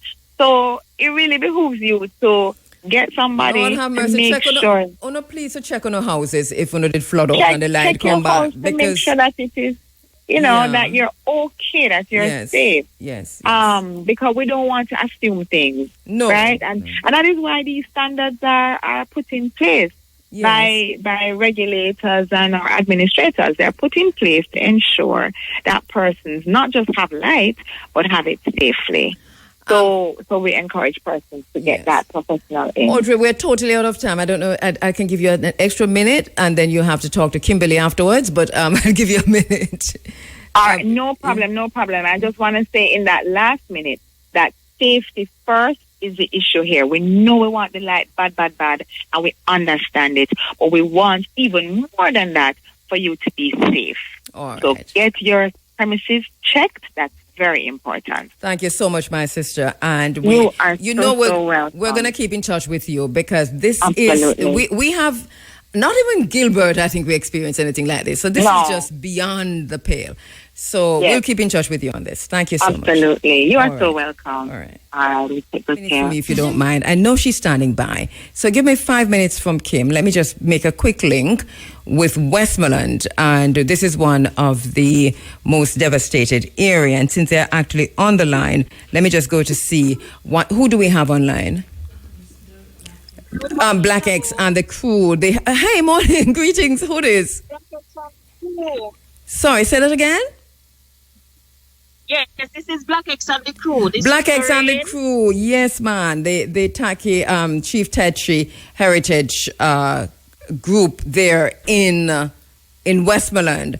Thank you so much, Black X. Thank you so much to the crew. I know you're speaking on behalf of Black X, my sister. So welcome and welcome to the team. Where in Westmoreland are you? Presently we're in Bethel Town. Westmoreland. That's eastern Westmoreland. Right. And what's the situation there now? Well, at present we have about 8 persons here. Have waiting to talk to you about all their conditions and the Melissa situation, the experience they had. Mm-hmm. All right, go ahead. Let's do this. We don't have a whole lot of time, but I'm very happy to hear from you because it's so difficult to get through to anyone in these areas. So my sister and the team, thank you so much for calling in. All right, so go ahead. Who do we have now? Hi, this is Taliba from Bethel Town, and currently our situation is that we have no internet, no phone coverage, nothing at all. Mm-hmm. Well, little water can help us, but food problem and some crisis. So it is hard to lose our roof. Many people lose their homes. And we're trying. A lot of people lost their jobs. We're trying though. Yes. What do you need urgently now? Excuse me? What do you need urgently now? We need water up here. Mm-hmm. Urgently. Building material is the most urgent thing right now. People need somewhere to live. Yes, but I understand water because dehydration isn't nothing to play with. So I hear the building material and I understand that water is needed urgently also. Yes, we kind of need it because we went. There's a camp here that the soldiers come to, and we went there. They're gonna let us know that if you have a wall house and your roof went away, they don't care. They're not going to help you. You go on by your business, and that is not right because people who live in wall house, their roof went away also, and their things went up, destroyed. That make no sense. So where are they, and how do you sleep? I mean, for those who are told this, that if you have wall house and your roof gone, you're up on your own. What do you do? That's what they said to us. They said we have to find a way out. We must find our own way out. They have no help. Even though they got the things to assist us, they're going to let us know. We went to get tarpaulin to put over our roof, and they're going to let us know that if you have a wall house, go on with your business. They're not going to help us. They're not helping. Only people who live in a board house and lose their board house, so they can't help us. So what are we supposed to do if the wall house roof is gone? We're going to get wet. So if you can't give us a tarpaulin to help, then why are you going to tell us they're not going to give it to us? We must go on about with business. This is serious. Is it that? Oh, I don't even know what to say. This is maddening, though. So what? All right. Let me hear from everyone. Go ahead. Okay. Hi, good morning. Morning, my brother. How you doing? Okay, my name is Henry. My roof, not just my roof.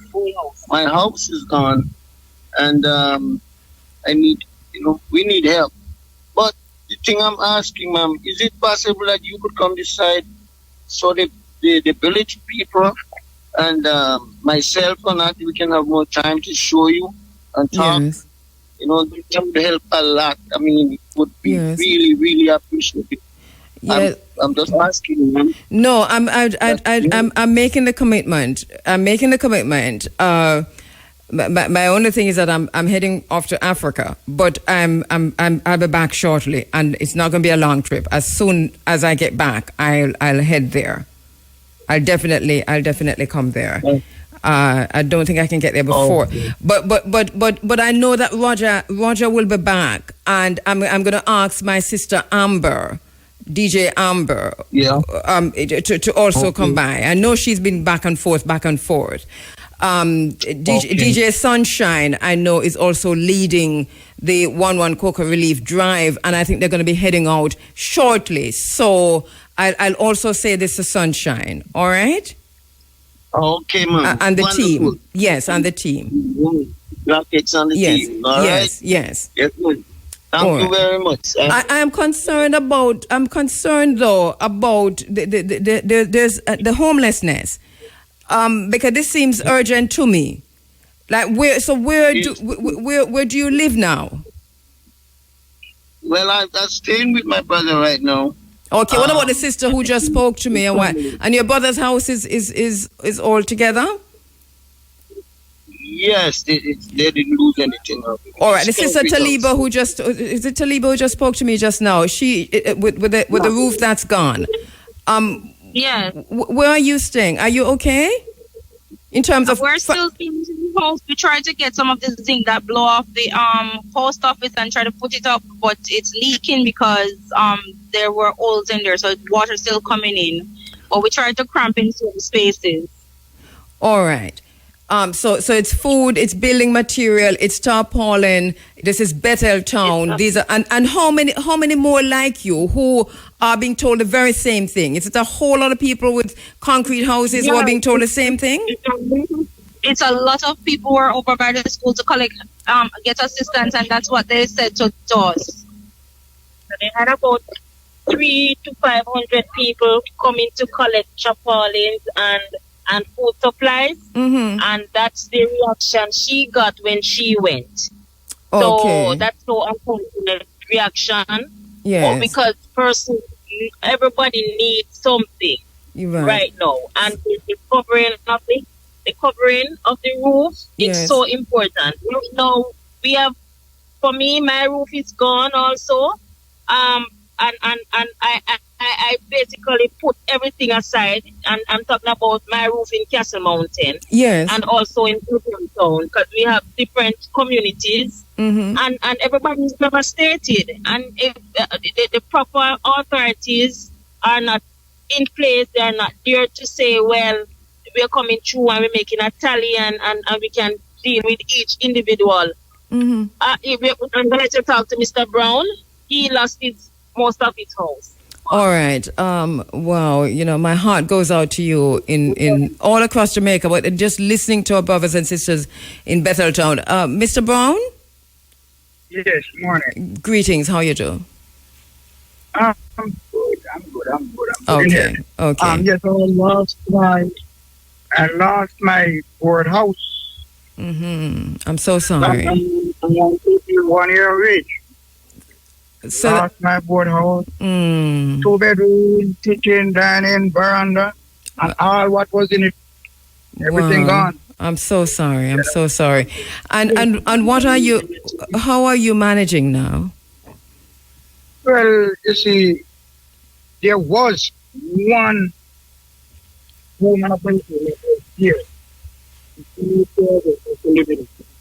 I lost you for a minute. Say that again. Say that again, Mr. Brown. There was one bedroom built out of wall. And that's where you are now. Right. All four of us living it. And it have a roof. It's covered. Well, that part was thick. Okay. All right. So your most immediate need now, what you need urgently now? Building material. Building material. Yeah, building material to put up at the house. Who is there? Did I lose them? Are you there, Mr. Brown? Hello? All right, it's Betheltown. It's Westmoreland, and it's a large area. You heard before from Roger HASFAL, that's as big as Portmore. And then there are many areas around that are in the very same condition. So, I know the strain on the nation. But here we have people. There's a generator at I think it's a police station or someplace. That's where they went. And that's why they're able to call. So they're at the place where I think it's a police station where the generator there, and I'm calling from there. And we're hearing from the devastation. We're hearing from ground zero. We're hearing from where the people are. And they're saying, they're crying out. They're saying we need help. We need water. And urgently, we need building materials. Because these are independent people. These are people who can make it. We just go ahead with Kimberly now, thanks. So these are people who can make it, but they need shelter. They need shelter. And this is why Roger is saying that there is a humanitarian crisis brewing, because people do not have the basic shelter, water. You see, me no go food yet. Shelter. I put water number 1, obviously. Shelter number 2.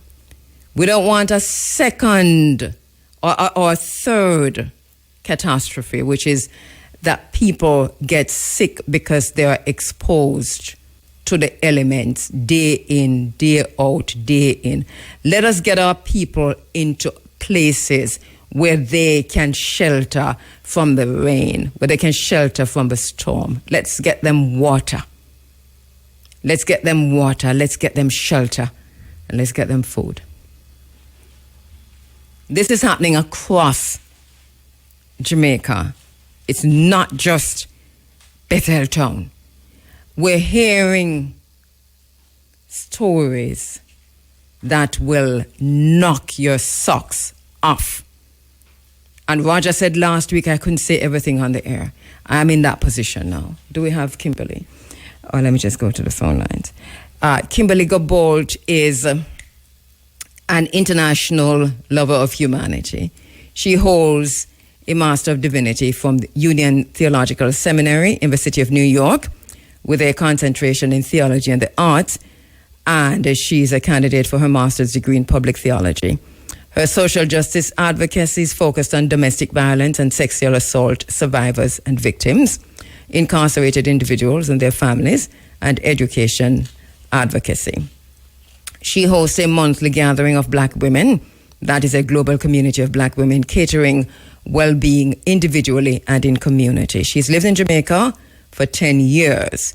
And her philosophy, if I've not positively influenced someone everywhere I go, I've not walked in my purpose. And here is Kim walking in her purpose because she reached out to me to say, what of the women and the children? Kimberly, my sister Kim, how are you doing? All right. I'm okay. I'm sitting here listening to everything, and there's so many layers to this. Start with it, Kim. Let's hear the layers as you pull this apart, because I know where your advocacy lies, and I know you're hearing a lot. When you wrote me 2 weeks ago, this is basically what you said. There is an issue that has to be discussed in all of this. Yes.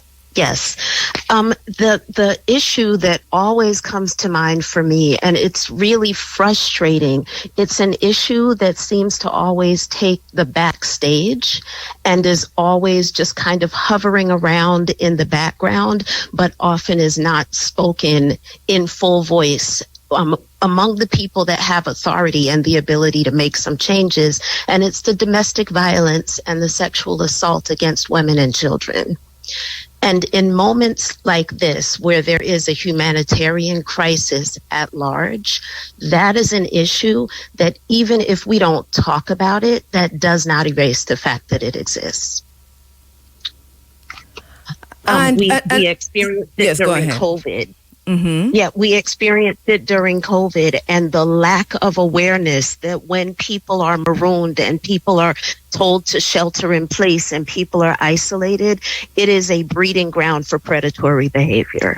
It needs to be talked about. I'm going to come right back to that, sis. Hold the line for me, please. COVID, because she was online with me also during COVID, to the question and to the issue of domestic violence and sexual assault during disasters like the one we're going through now. Kim, how does disaster displacement increase, as you were just saying, vulnerability of women and girls? Yeah, so in a normal everyday living situation, women and girls, women and children, I will just include all children because they are vulnerable populations. Mm-hmm. So women and children often wind up being compromised just because there is no rhyme or reason to it, just because the thought is that their bodies are there for the pleasure of whoever wants it, and they are not valued and their humanity is not considered. But in a situation like this, we have women and children who are in these vulnerable positions where they don't have a home. Their home may have been destroyed. Everybody is seeking access to regular basic needs like food and water and shelter. And oftentimes they will be compromised in exchange for food, compromised in exchange for water, compromised in exchange for a place to lay their head. I have heard, I'm not even in Jamaica at the moment, and I have heard stories of people being violated in community and in the shelters. And while it is definitely an issue in the shelters, it can be documented in the shelters. What of the people in community that have no other recourse than to submit to whatever violence is enacted against them just to be able to eat for a day? This is an issue that needs to be addressed. And I know you have been following this very, very closely.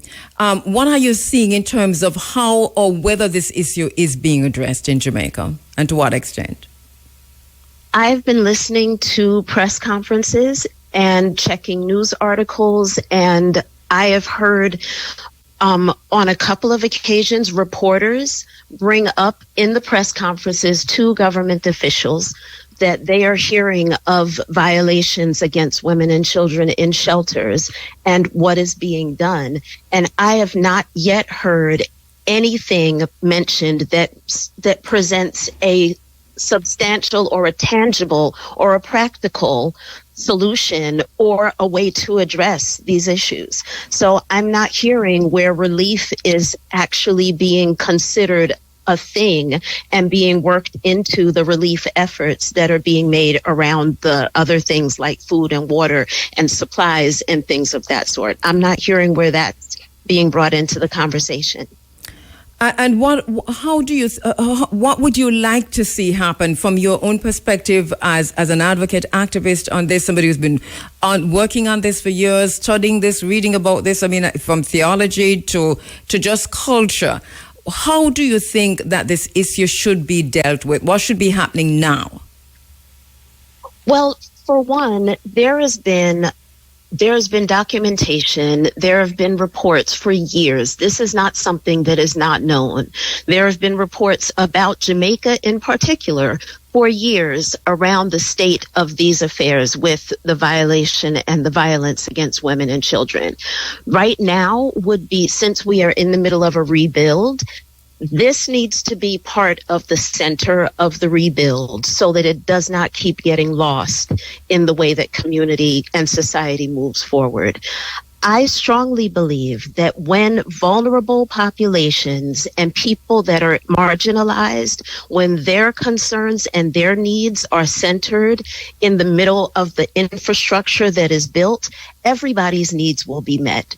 Until such time, their needs will continue to be on the outside and the outskirts because they only are important, quote unquote, to the people that are directly affected. And the mass majority is not directly affected. Right now, people need to know what is required in order to even report these violations, what is required, who is in place to address these violations in community, in the shelters, who is enacting the laws that are in place, because there are laws that are written about this and there are consequences on the books that are supposed to be in place for these types of violations. Who is seeing to that right now? And that's a very good question. Who's checking in on the women and the children who, as you're pointing out, some are trapped in homes with abusive partners. Many are homeless. And one of the things you said to me off air in one of our conversations was even the way people are put together in shelters. And I wanted to talk about that, because if we have no one checking on the women and children, and you talk about even the reporting, and then you have a unisex situation in shelters. You have homelessness in communities all across Jamaica. Yes. What is likely to happen, and what kind help us to understand, how do you go about mitigating? I've heard so many stories, Kim, and this is why I'm literally shivering while I'm talking to you, because I know what you are putting out is happening, right? But and that as there's no reporting, right? There's hardly any reporting structure in place. So talk to us about that, how dangerous this is, this situation for sexual violence and domestic violence against women and children, and help us to figure it out, if you will, on air.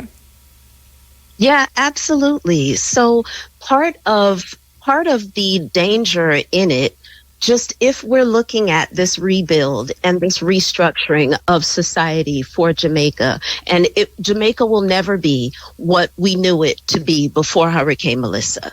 That's just obvious. But if we're looking at this restructure and this rebuild, if these issues don't get addressed and not just reported but responded to, then what happens is this harm gets built into the rebuild. This harm and this the ways that this changes a person's mentality and a person's mind and a person's very emotional structure, this gets built into the rebuild. And is that what we want? Do we want this as part of what we're building for the Jamaica that is moving forward into the future?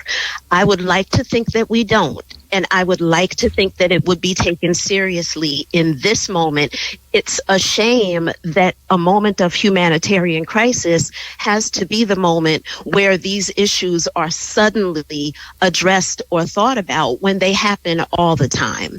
And you were on during COVID, right? And we had this conversation during COVID. And then a domestic violence line was put in that I checked many times. It took quite a while before it worked. And then it started working. We've had a conversation. We've heard from the Minister of Gender, Olivia Babs-Grange, since that time to say this line is working pretty well and people are reporting into the line. But in a situation where you have all the phone lines down, where there's no network, where people really can't call in, where we're talking about a disaster, what are the options? Right. So some of the options, it requires thinking outside of the box. This entire situation requires thinking outside of the box. And if the new box that we're constructing only holds room for food, medical supplies, water, and possibly building houses, we're not building humans. We're not building humans and their capacity to be able to live and be whole in their skin, whether we're talking about the victims or the perpetrators, because there is something deeply, deeply wrong with someone that would focus on violating another person's body in a moment of crisis like this.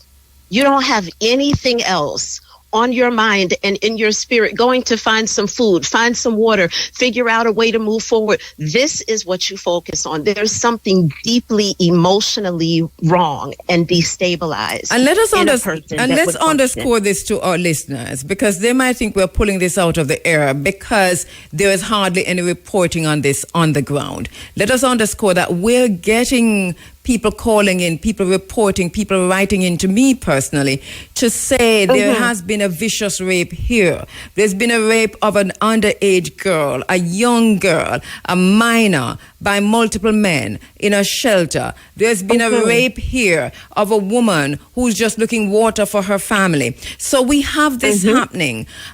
So our listeners understand what we're talking about in this whole thing.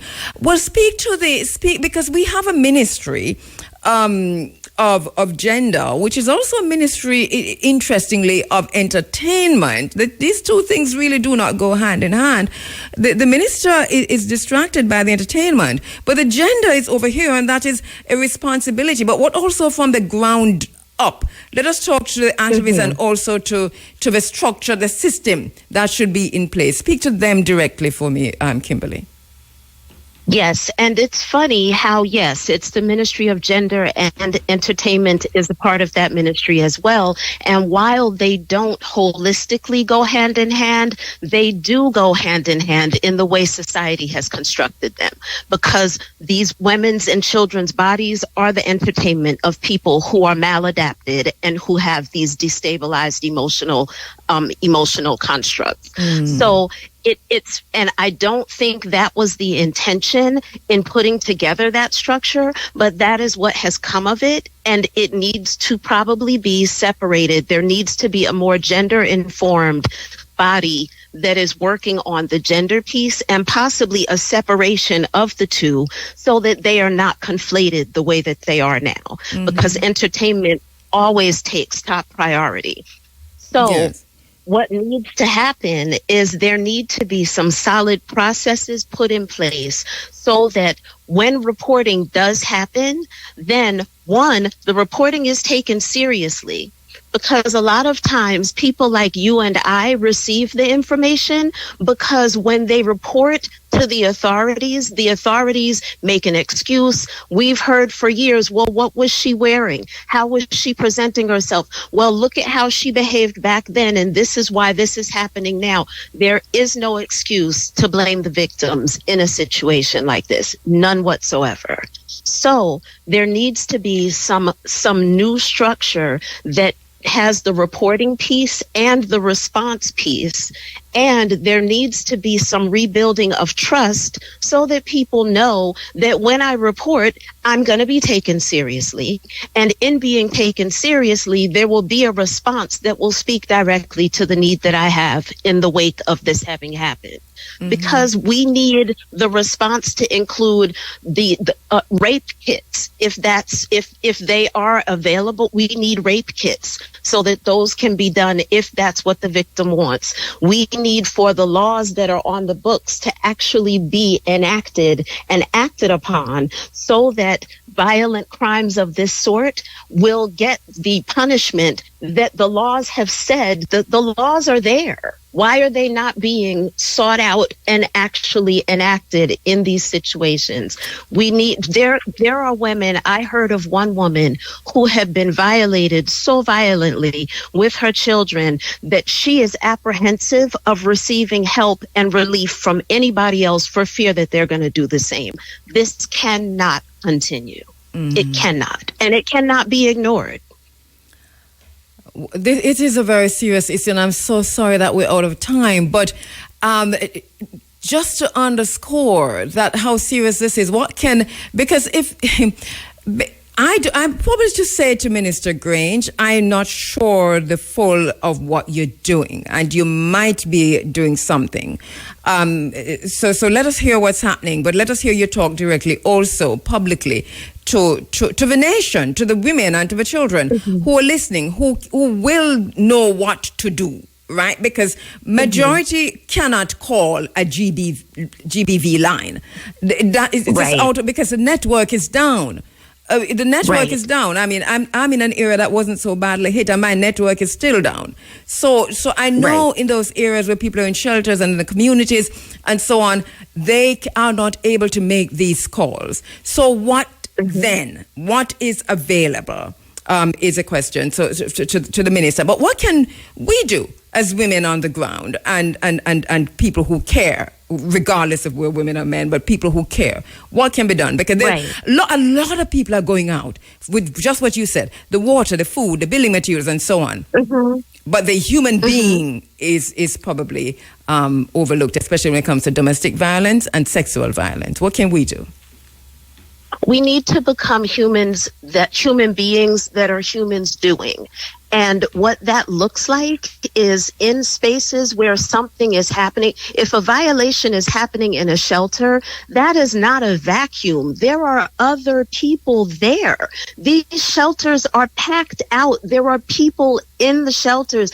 If you see something, say something. Do not allow these kinds of violations to occur. Make sure that women and children are protected, that they are in spaces where they are protected and they are being monitored and watched. The children should not be left alone at any time for any type of violation or harm to come to them. And it would be great if shelters could be in this moment if they would not be unisex, if they could be men's shelters and shelters for women and children, so that people are more protected. And in the nuanced cases where it is a man that has their children, a space is made available to them as well. We cannot work within these old-fashioned socialized boxes that we have been using, and we cannot act as if conflating these situations with other things is going to be the answer. This is a situation that it deserves its own space and its own time, and we all have to be able and willing to say we will not allow a violation against another human being. My sister, thank you so much, as usual. You have reset the relief and the response, late as it is, but never too late, to Hurricane Melissa. And I am here. Yeah. I am here and available. I am more than willing to come to the table and sit with some people. If you don't know how to fix this, sit with some people who know, who have some ideas, not just the people that have power and titles, but everyday people who have experienced this, people who have a heart for this, people who have some ideas to help you work outside of the box. We can fix this, but you need the right people at the table. It cannot be closed conversations. Thank you so much, my sister, Kimberly Gabold. Thank you, as usual. Thank you. Such a vexing situation, but we have to face it. The challenges are many, but this is one that we have to face head on. Assistant General Manager, Corporate Communications and Public Affairs at the NHT. So we're standing by for Dwayne Berbick. Let me fix that. All right. So on the phone lines, Assistant General Manager, Corporate Communications and Public Affairs, the National Housing Trust, Dwayne Berbick, is on the phone lines. Dwayne, thank you so much for your patience.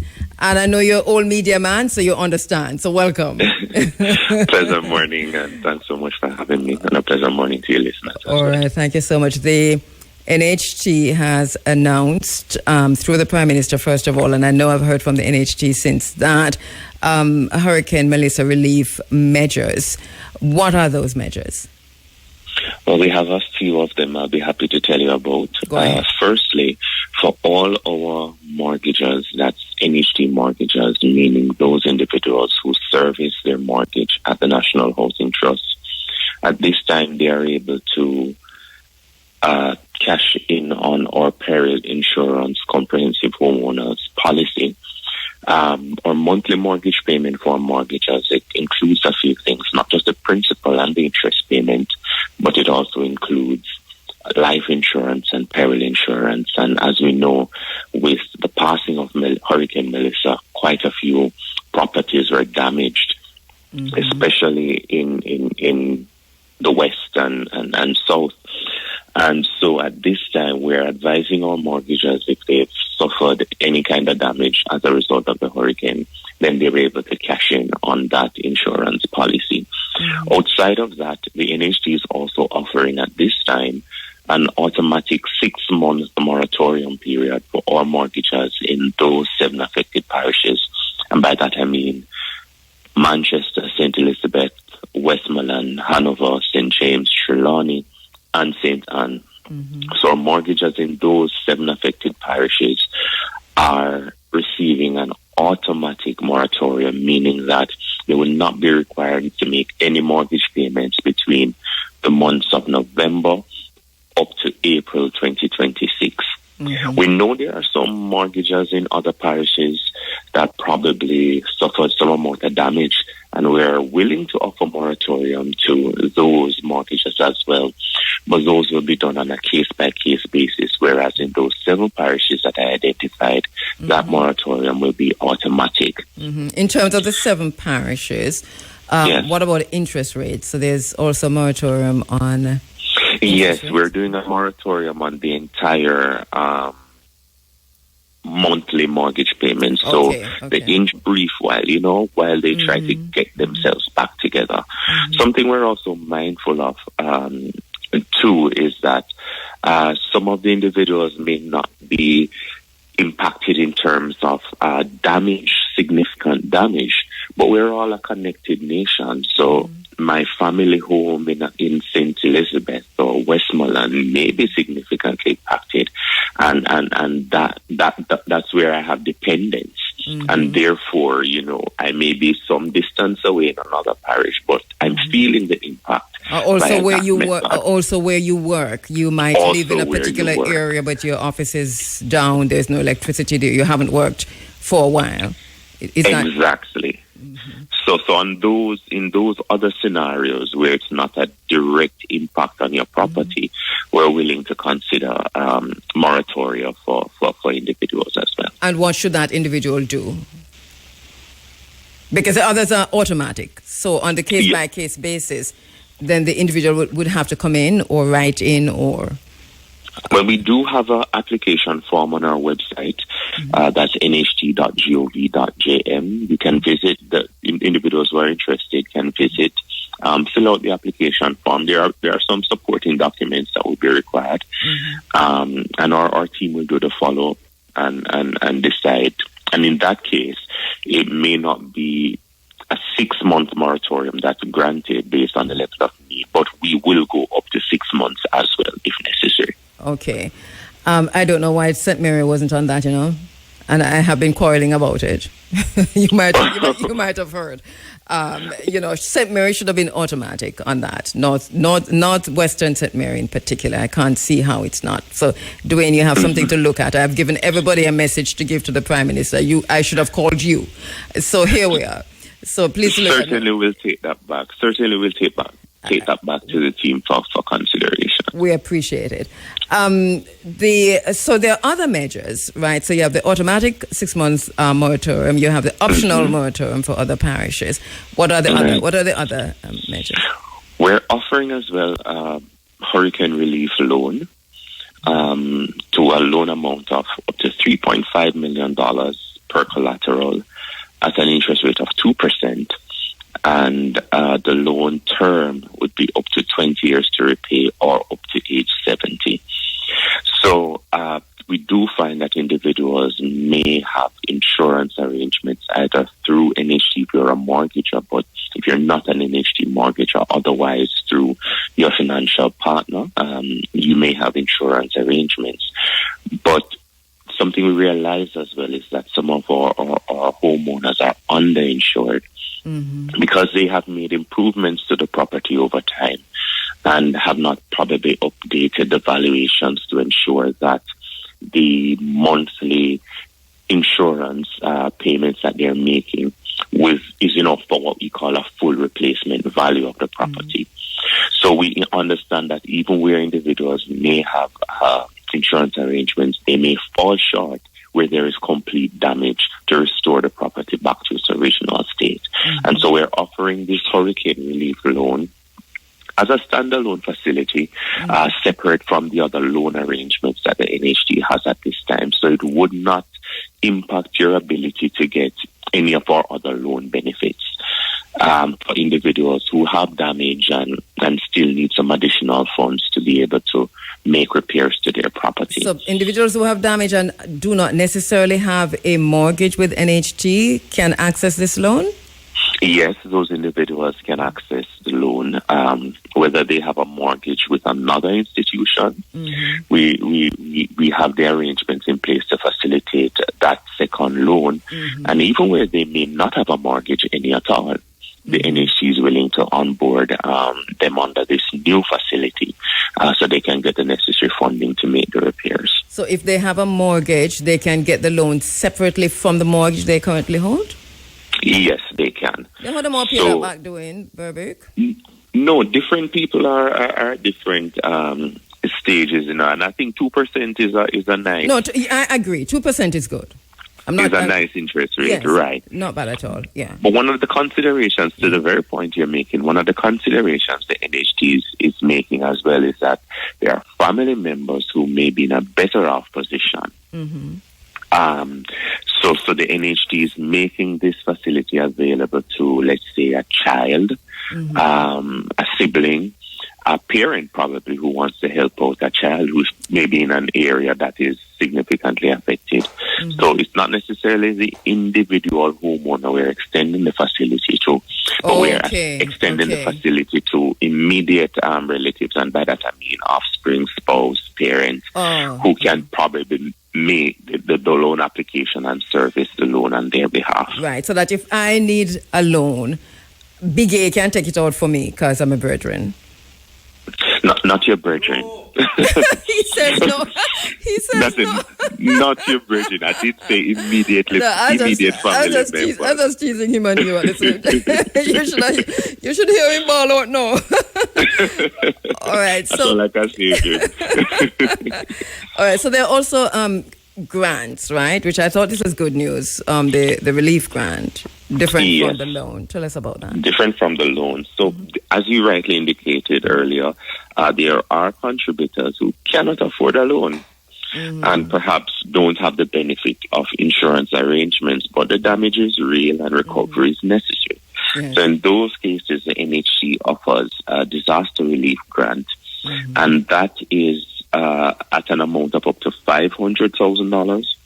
It's when we initially started this, we were thinking of contributors only, but we've been assessing and having the conversations and doing the engagement, and since Friday we've decided to expand it to not just current contributors, but we're also looking at past contributors. You may be used to contribute NHT and you fell off for different reasons somewhere along the way. We're making an arrangement for you to get back on track as it relates to your status with the NHT and to be able to access this benefit as well. We're also thinking of our pensioners who, of course, again, not in a position to take up a loan, but they can benefit. They've contributed to the NHT faithfully in their years of work, and so we're extending this disaster relief grant of up to $500,000 for them as well. And by grant, you don't have to pay it back. You get the money, and that a free your money, go and go fix your house. Yes, we just have some requirements. Of course, we want to see a proof of the damage, one, and some estimate as to how much it will cost to repair the property you have. And we're not necessarily looking at formal estimates. We had that conversation in the boardroom that given at this time, even a man who gave the estimate affected too. Right. So who's going to do the estimate? Even if it's not a formal business, but the man in the community, the roof man in the community, the mason man in the community. If you're able to get something on paper, it may not necessarily be typed up and fancy, is what I'm saying. But there is that estimate that is sent in, and we're also looking for proof of ownership. And when, again, in the conversation, we're not restricting that proof of ownership to a registered title, because we know, especially in rural Jamaica, what those titling issues look like. So you may have your diagram, you may not have your diagram, but you pay your property tax receipt. You pay your property taxes and you have your receipt. Or, there is that person in the community who is older than everybody else, who know where the boundaries start and stop, and can put that in writing and have that, authorized by a justice of the peace. So we're being flexible in terms of what we will accept. I hear that. But of course, we're talking about public funds, so there has to be some measure of good stewardship, and not just handing out $500,000 to anybody who just say, hey, I was damaged. Can the $500,000 be accessed even if the contributor already took out a loan? Like if you take out the 3.5, you can still get the 500,000 grant? Yes. So one of the reasons we're also, or one of the considerations behind this grant as well, is not just for the individuals who are not in a position to take up a loan, but for the ones who probably can't take up the full 3.5 and can only get maybe 2 based off income and age and the other variables. And so they still have that shortfall, even for the individual who has insurance arrangements. And part of insurance arrangements is what they call excess, which is an amount towards the restoration that the homeowner must come up with themselves. And some people probably just not in that position to find that amount. So there's a diverse set of uses that this grant can go towards. And much like the loan, we're not restricting it to the homeowner. If there are, again, immediate family members, maybe outside of the disaster zones, that can put in this application on their behalf, we are encouraging them to do so. And much like the moratorium and the relief loan, the application form is on the NHT's website, along with, the checklist of documents you'll be required to submit. And also some FAQs, frequently asked questions, some scenarios that we've looked at, some amount of guidance that we are using through those questions to provide to customers to better appreciate what are the specifics of the arrangement and how they can ensure that they qualify and submit the application. So let me just ask you a final question. Somebody who's overseas or, you said family members, right? Not friends. Family members can take out the loan on behalf of families, right? So a family member who's overseas can access a loan on behalf of a family whose home is damaged on the island? Yes. In those cases, though, it's likely will be an unsecured loan, given that they are overseas and may not be contributing to the NHT. But we will work out the arrangements to ensure that if that's what it is that's going to take you to get back on track, then we're willing to make the adjustments and have the conversation to see how best we can help. All right. Thank you so much, Dwayne Burbett. May I come down for the 500,000? Yeah, man. Just walk with your proper documents. Yes, becoming. And let's start. Yes, all right. Assistant General Manager, Corporate Communications and Public Affairs, NHT. Big you hear that we're going on NHT. You also okay? When I come, you okay, one sir? No, if I'm going to 500,000, my house not okay. You didn't hear that, did you? No, he's gone? All right. No, I didn't hear. No, we can't tell what I'm saying. I'm not going to tell him, but him saying house not okay. He says his house is not okay, so that makes two of us. All right. Well, go to the website again, nht.gov.jm. I send it to websites. But thank you. All the information is there. And if you need to come to me, come to me. We'll come to you. Thank you so much, Dwayne. That's like me we come from in a pretty up here. That's why I'm telling you something. Because Biggie, I'm a neighbor now. We should be on St. Mary because the hurricane exited through which part we there, right? And it was terrible. It was really bad. People have lost their roofs. People lose their house. People, have all kind of damage, leak everywhere, and so on. But St. Mary is not on the list. I do not know why. Please check it for me, please. Definitely will. Thank you so much. All right, Dwayne Burbick there, General Manager and Corporate Communications and Public Affairs. Biggie, this is serious. We're not joking about the mortgage thing, because there is a moratorium, and it's a 6-month thing, and you can't just take. I know there's some parishes that were really hit hard, as you did say last week, even looking at it looking like Hiroshima. But there's some that not hit so hard, but still people lose them entire roofs, like my sister. I mean, let me tell you about the house. That entire roof is gone. And then people leaking from where them never know, so them could have leaked. I mean, I have that, and I know Talia has that, and then you have to repair. For some of us, we're going to have to is that the more you have invested is the more you have to lose, because we know the devastation that has happened in St. Elizabeth and Westmoreland, but a lot of those houses don't cost $3 million or $5, right? In other instances, that can buy half a roof in somebody else's house, in some places. Yeah, so as I said, the more you have invested is the more you have to lose. So how do you measure that? Yeah. It is a question is how much do you really lose? Yeah. And I can see where they're thinking along those lines with the 3.5 million loan, where you can come get that, plus you can get the 500 grand, and you don't have to be you don't have to be a mortgage a member of the NHT. A contributor. A contributor to the NHT. So, not contributor, but mortgage. You don't have to have a mortgage. Oh, you don't have to have a mortgage, right? I should have asked him about the contributor, because that's a different thing. You have persons who don't contribute, and there's a certain income stream he did say that. Of persons who don't contribute to the he did say that. You don't have to contribute. You can come in and they'll discuss that loan with you. And it's a loan or a grant? Well, the 500,000 is a grant, and the 3.5 million is a loan.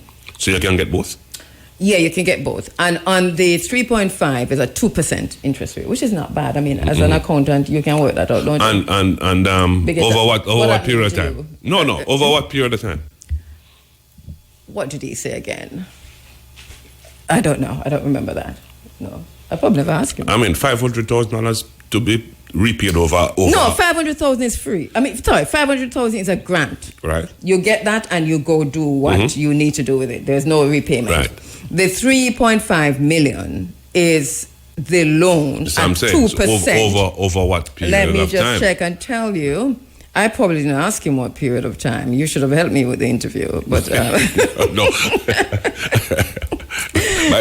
my shift didn't start yet. You were sitting there. You should have. My shift didn't start yet. Well, that's true. But over what period of time? Go and ask me any other question. No, because if you're asked to pay that, I think he said it, but I don't remember. That 3.6 over, say, a year, right? It might be serious pressure. That is at 2%.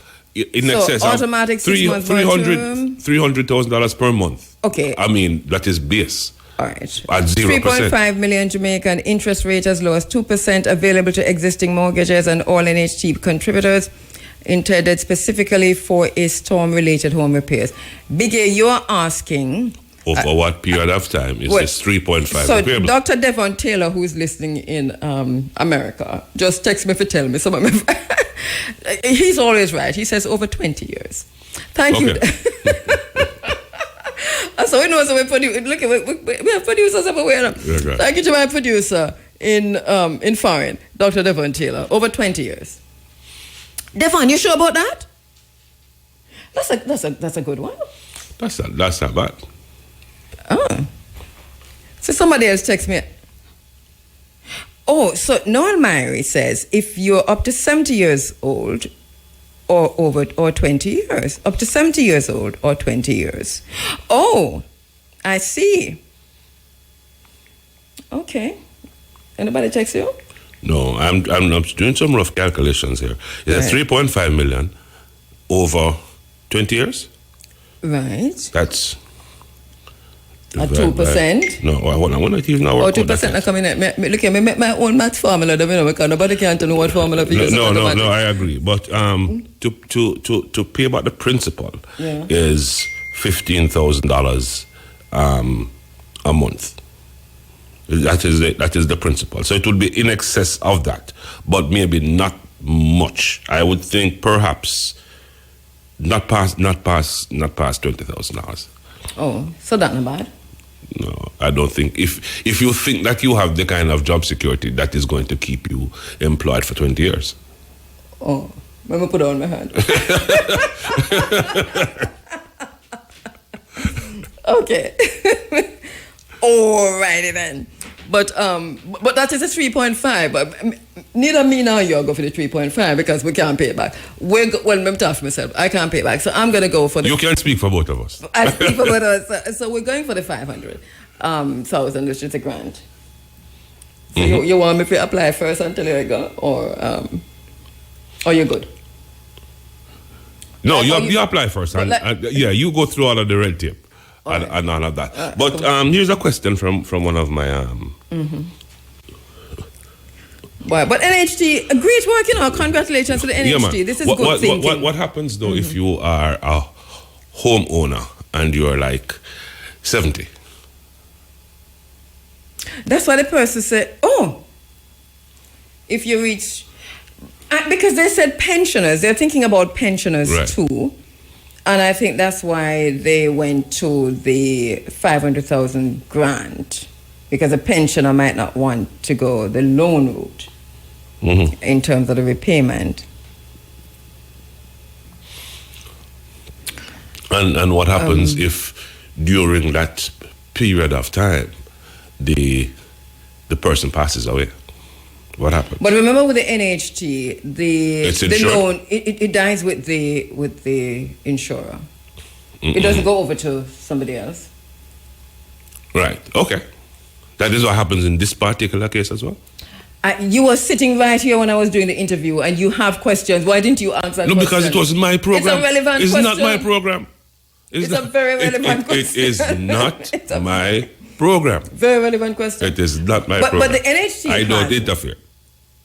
I would have interfered in your program. The NHT has built in that the loan dies with the insurer, right? We know that. So I am thinking that, but if somebody takes it out on your behalf and you pass, the house is still there, you know, and there is a loan on the house, an NHT loan. Right, you have so to that's absorb between that. you and the bank, yeah. Right, okay.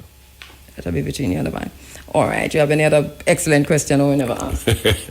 So Kimberly says, a friend is saying she was told that at the end of the moratorium, they have to pay full back interest and another payment as well. This is for her, it's not relief. Okay, no, because Kim, during COVID, they did this and then you just pick up from where you are. So there was no full payment, right? After COVID. You just come in, because there was, I think, a 6-month too for COVID, and then you come back and you just pick up from where you are. All right, I don't know where Big A gone for, so this is what I'm going to say. He just get up and go. Right, I think he's forgotten something. So he's gone to get it, but I'm not going to hold the fort for him until him come. Thank you so much for listening. I'm seeing you all day. It looks like you're in my area. We'll have a quick chat.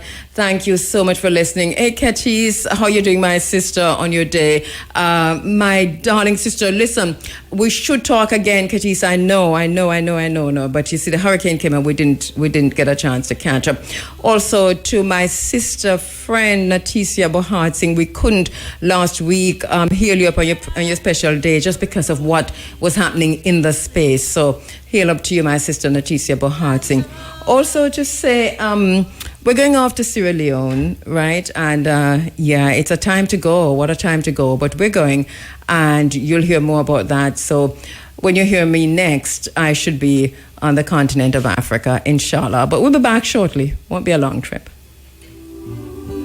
I know my sister Amina Entukuma is on, and let me just quickly find that. Amina, Amina. Here you are, Amina. Anansi Sound Splash and Storytelling Conference and Festival. Anansi goes to college for World Philosophy Day and National Storytelling Day. Thursday, November 30 at the Psalm Seminar Room, Edna Manley College of the Visual and Performing Arts. And there's also a Zoom, there's a Zoom ID, 811-8900-0957. And the passcode is 801140. That's 801140 if you're going to watch on Zoom. And it includes Miss Maxine Gordon Palomino, Miss Alicia Broadbell, Dr. Cheryl R. Bryan, Dr. Kimberly Hemmings-Jarrett, and of course, hosted by Amina Blackwood Meeks. Street Corners and Storytelling. Can cities keep our oral traditions alive? That's Thursday, November 20 at 2 p.m. We're making way now for the Big A. Big A, where you go for? my headphone. Oh! How can a doctor come to work without a stethoscope? I don't get it. Yeah, I'm just leave the stethoscope in I'm care. Oh, I see. Anyway, so I held the fort for you, and now I'm going. You held the fort for me? Yeah, I've 10 minutes. Really? By the way, and 9 minutes out of that 10 minutes, you are still discussing what you were discussing from 20 minutes to 10. However, you're holding the fort for me. I am not going to argue with him. And then quarreling with me that I didn't participate in your program. That's right, and we're not going to quarrel with you now, because if we quarrel now, our 15 minutes gone. So, Mr. Bigay, I'm going off to Sierra Leone. So I'll see you in... Well, I see you're already in a Sierra Leone frame of mind. I am, actually. It's true.